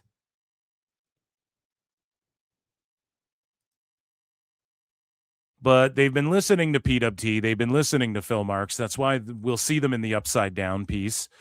And I'm all for the cross, whatever, but it'll just be the LED boards have like the upside down aesthetic, right? And the shit like floating in the air or whatever. That's all it's going to be. But yeah, here's Punk with Millie Bobby Brown. And so moving along here, Miro has announced that he is opening a wrestling school in Nashville, Tennessee called Keck Pro Wrestling, not Cuck Pro Wrestling, but Keck What's up? Pro Wrestling. I'm Miro with Catch Pro Wrestling Academy here in Nashville, Tennessee. And we're opening a new pro wrestling I wonder if Dave Meltzer, Sicko Vecna shows up. School for adults and kids. Real pro wrestling training from The fundamental. main event will be 6 minutes and 13 seconds of them killing Gunther with fire bombs. To character work. Also, we'll have advanced training sessions for experienced wrestlers only. The ring is on the way. The building is locked in. If you ever wanted to train like a pro, now is your chance. DM us, train for more info. And so moving along here, they re-released the String 'em Up shirt on WWE Shop. It was previously not listed on the shop after it sold out, but it's up again. The Killer Cross shirts, but they're on at like a discount. They're just trying to get rid of them. And then they also changed Scarlett's name on the website from Scarlett to Scarlett Bordeaux. And Killer Cross responds and says, "What's the greatest trick the devil played on the world?" And the answer is making you think he doesn't exist. But Killer Cross is leaning into it. I just think he's doing that for social media. But they did change it to Scarlet Bordeaux, which is weird. I'm curious if maybe they could come back, because it's not like they didn't want to come back, and it's not like Cross doesn't want to be in WWE. But he kind of fumbled his shit. He kind of worked himself into a shoot, so maybe he comes back. Maybe they're calling it Scarlet Bordeaux. How? Maybe they're coming back and she's like, but I have to have my last name? Or is it they're just on clearance and whoever works there just added her last name for search purposes? I don't know.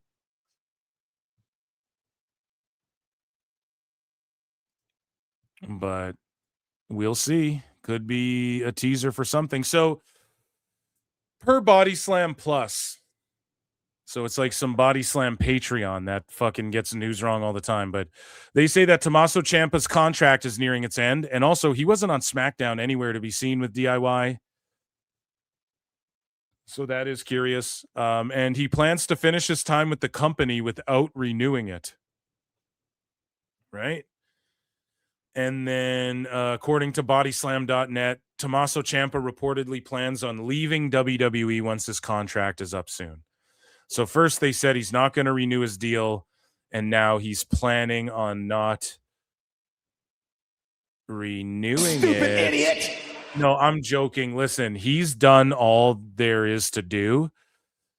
The WWE fans don't really fuck with DIY. I'm not really a big fan. I got to be honest.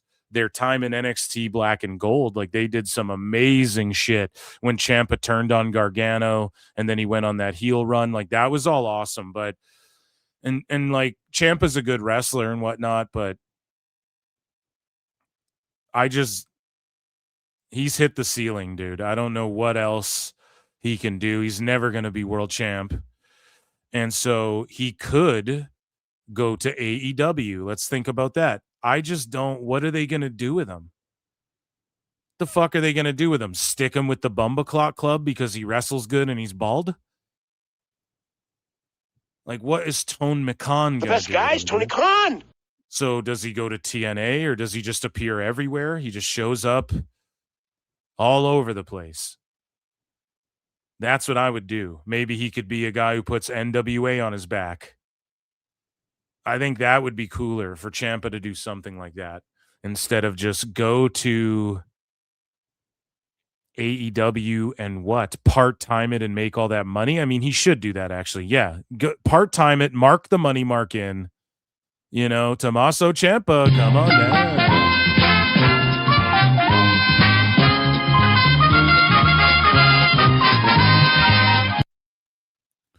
Yeah, let him go mark Tone in and just retire while not having to wrestle a lot. And then whenever they need you, you just put on a great match. Like you did on SmackDown against Hayes there. Hayes and Dragunov, I want to say. Did he wrestle both? I don't know. I just say, yeah, mark him in. Might as well. But does AEW even want him? That's the question. And what does he want? Does he just want to chill at home, or is he leaving because he wants to be utilized better? Now, Tommaso Ciampa could go to AEW and like win a trios title or a tag title or a fucking the national title or whatever. He totally could. So maybe that's the move for him. But Tone will just stick him with the Death Riders, dude, because he's bald. He doesn't know what the fuck to do with guys. And that, ladies and gentlemen, was WWF News.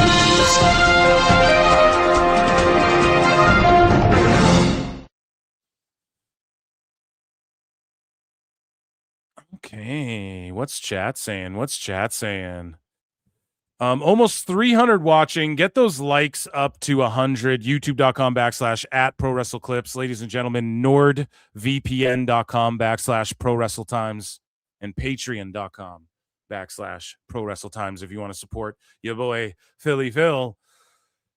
And we have another segment before we wrap things up here tonight. We've done over 3 hours. Amazing.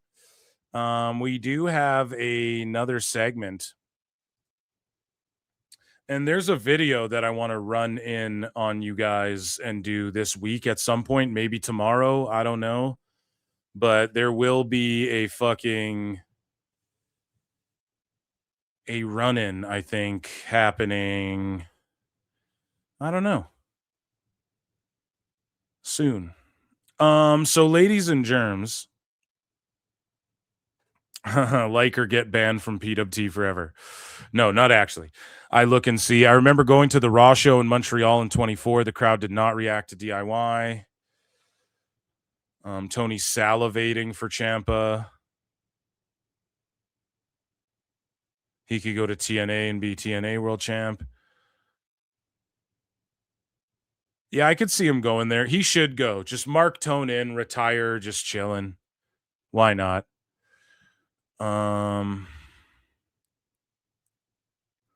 I just think the guy's winding it down. I think he's probably going to work for WWE, possibly as a coach, trainer. He's done everything, and winning the tag belts with his buddy was his favorite.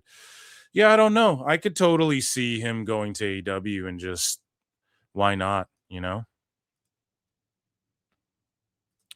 Why the fuck not? Tone's handing out the money, dude. You might as well take it. And he can just show up, put on a banger, a 5-star classic.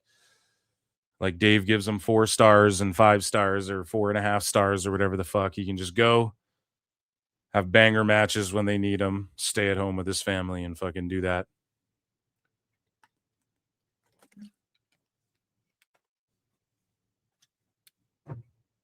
Guys, it is time. Here, I need to chug down more water. Goddamn. It is time for everybody's least favorite segment, nobody's favorite segment.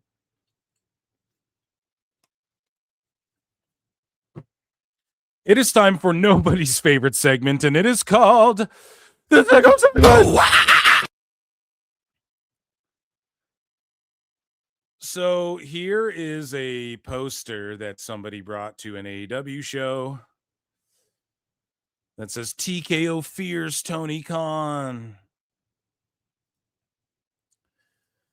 which is cute, I guess.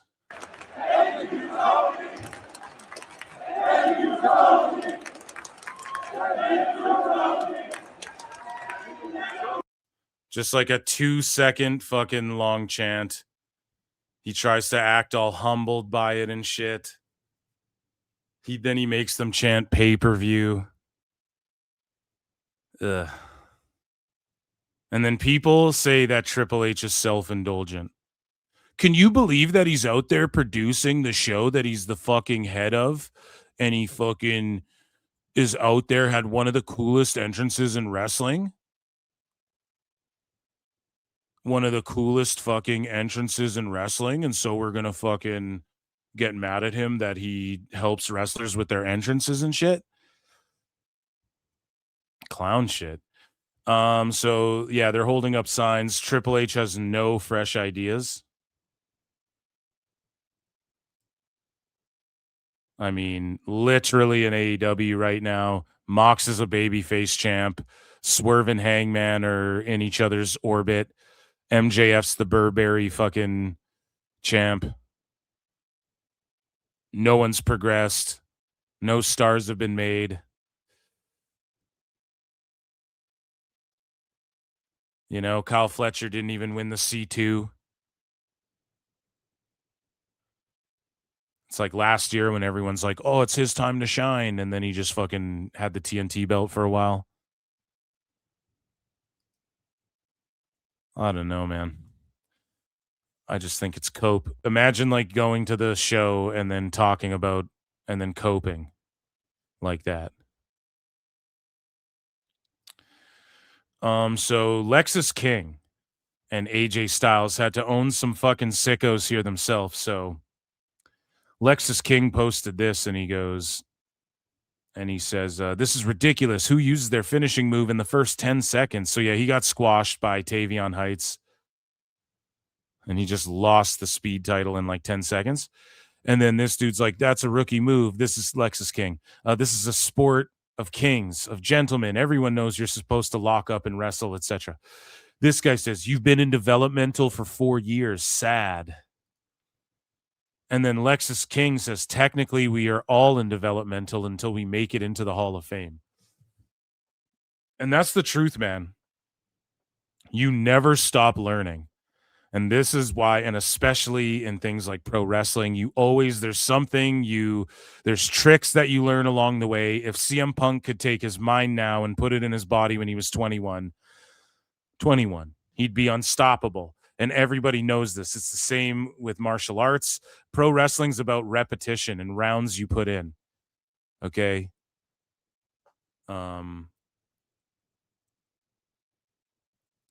It's like a practice. That's why you're practicing medicine, right? You're a doctor, you practice medicine because it's ever evolving, it's ever changing, and you're always learning. You're always learning. You're always, learning new things, having new breakthroughs.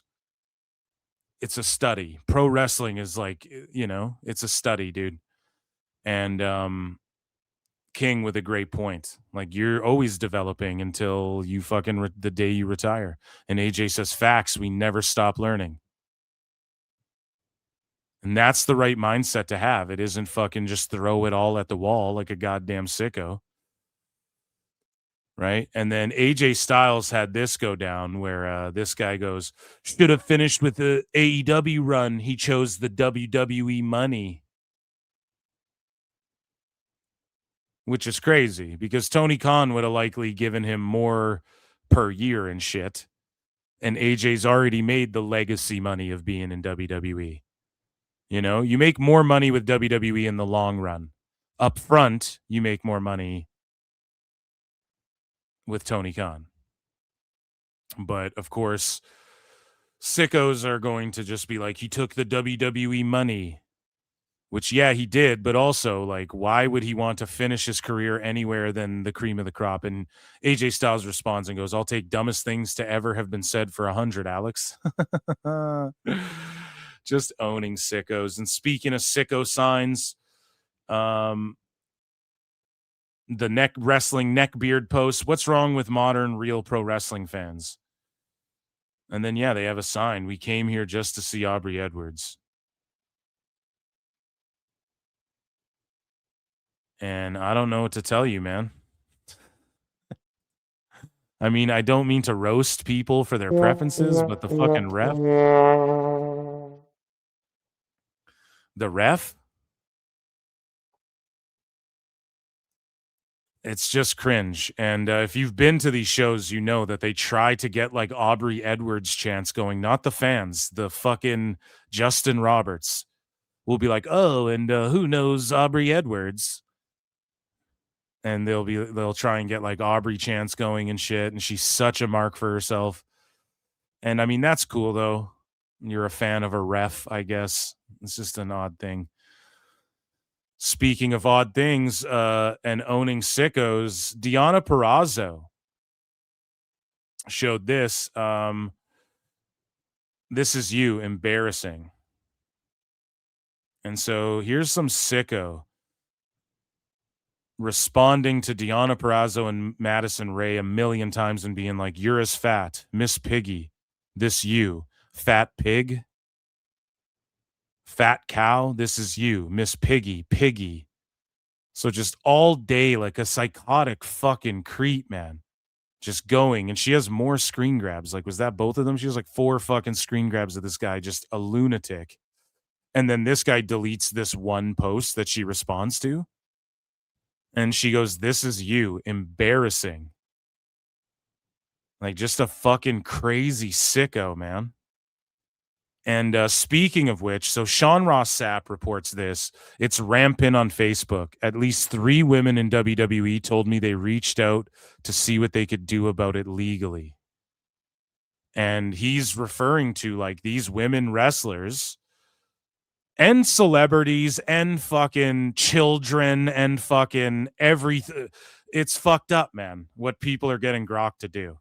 It's actually cooked. And there will be maybe not legal ramifications on the people doing this shit, but for surely, man, like, how are people not? Everyone's like, oh, the government's watching us and all this shit. Arrest those people. What are we? Fucking arrest them, you know? But for sure, these AI companies are going to have to fucking, because this stuff like doesn't go away now. Like, this is just out there. So unless there's a way that these AI companies can like DMCA strike or whatever the fuck, how does this, I don't know how we get this resolve here, but Niccolo Piccolo defending his clients here. Or maybe not his client. I don't fucking know, actually. But he says, fuck yeah, Sean Ross Sapp W. Also, what a ya day, Joe. You're next. Only murders on the timeline. Season 2 loading like a true crime pod. And so this guy ringside with what a day. Liv Morgan Tuesday vibes. And so this fucking loser here, dude, is making AI videos of like WWE superstars. And then this guy, and then Nick got a DM saying, still somehow has a platform. Thank you. I've been dealing with family and holidays, but I'm about to get into this. Do I play this? I feel like, I don't know. I feel like, yeah, it's cringe to even play this because it's an AI Liv and it's not like she's doing something funny.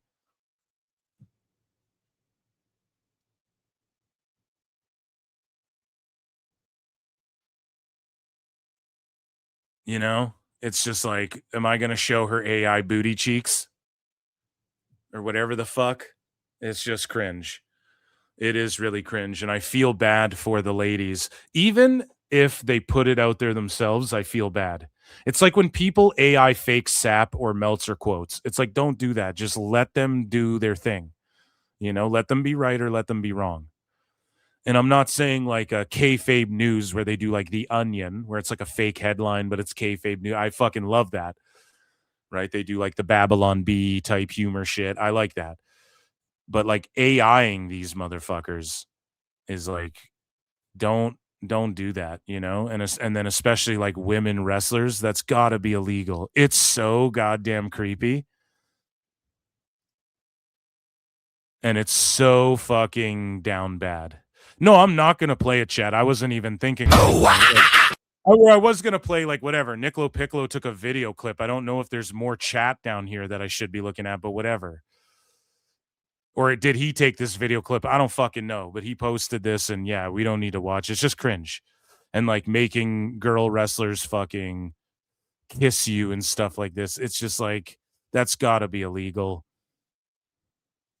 If not, then starting now, the whole world's gonna change. Undo the we need to add some amendments to the fucking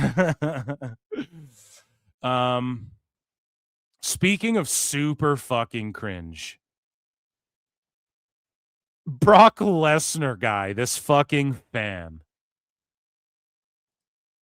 Okay. And like, shout him out, but what the fuck? The end. For over 25 years, I've experienced some amazing moments attending wrestling shows. But now it's time to move on. I knew I was running out of time with this, which is why I hit it hard this year. What an incredible year it was, especially with John Cena's retirement tour. I need to focus on other things now, which I will be sharing with you guys very soon. But as far as attending wrestling shows, it's time for me to move on. I will still be posting content. Stay tuned. The end or to be continued. Don't you? This guy's retiring from attending wrestling shows. I mean, You fucking mark!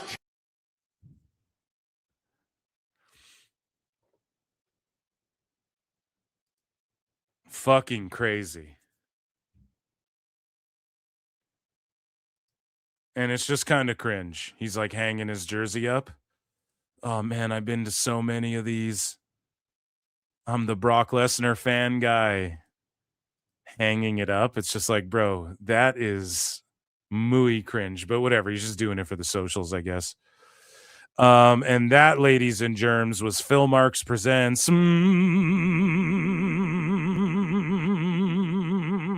the Sicko segment. Oh.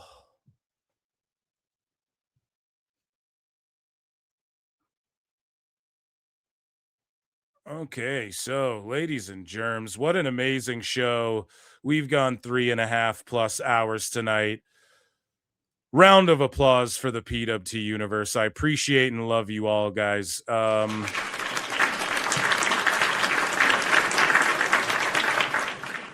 Become a member. Member Monday. We will be watching Upside Down, Stranger Things Raw. Don't forget that, yeah, poor people don't like AEW. You know, poor people don't like AEW.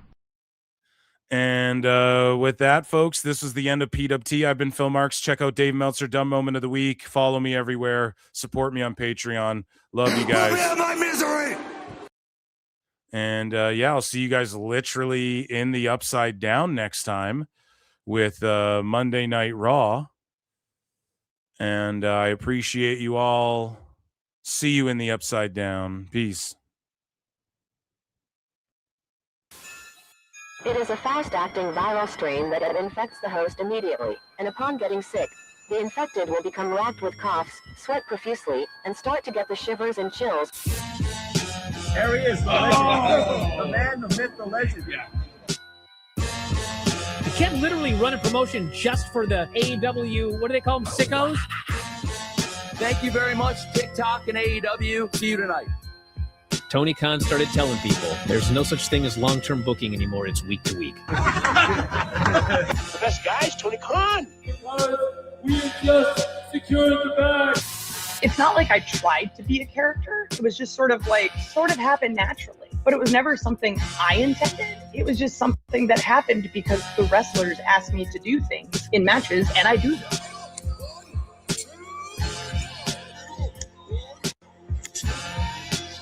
If you run a promotion just for the sickos, you're going to do 400,000 viewers eventually. on their effing melts. You know that SmackDown actually went over and everything? Yeah. You know, What's the point? the point of SmackDown. What are you getting at here? That the DVRs didn't pick it up. Did they not pick it up? Mine didn't. Let's get into everybody's favorite moment, and it is called Dave Meltzer's Dumb Moment of the Week. What would you like to listen to in your ears? I'd like to hear the flute. Well, if you'd like to flaunt your flute, then we can find you a flautist.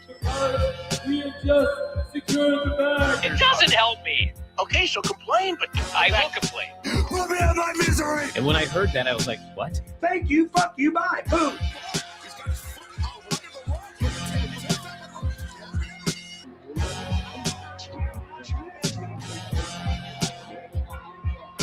You gotta run a promotion for everybody. The sickos can be the ones that buy tickets first and spend the most money on the merchandise. Because we have just secured the bag. But like, you gotta promote for everybody. Then you'll have a lot of viewers. I think we proved a lot of so-called experts. We made them look like idiots. We're not going anywhere. Tony Khan's not going anywhere. You'll also be there on TNT. You'll be in 2 places at once. You'll be around like my favorite movie. Lifetime. It's so great, Pittsburgh. It's not like I tried to be a character. It sort of happened naturally. the best guys, Tony Khan. Keep themselves safe.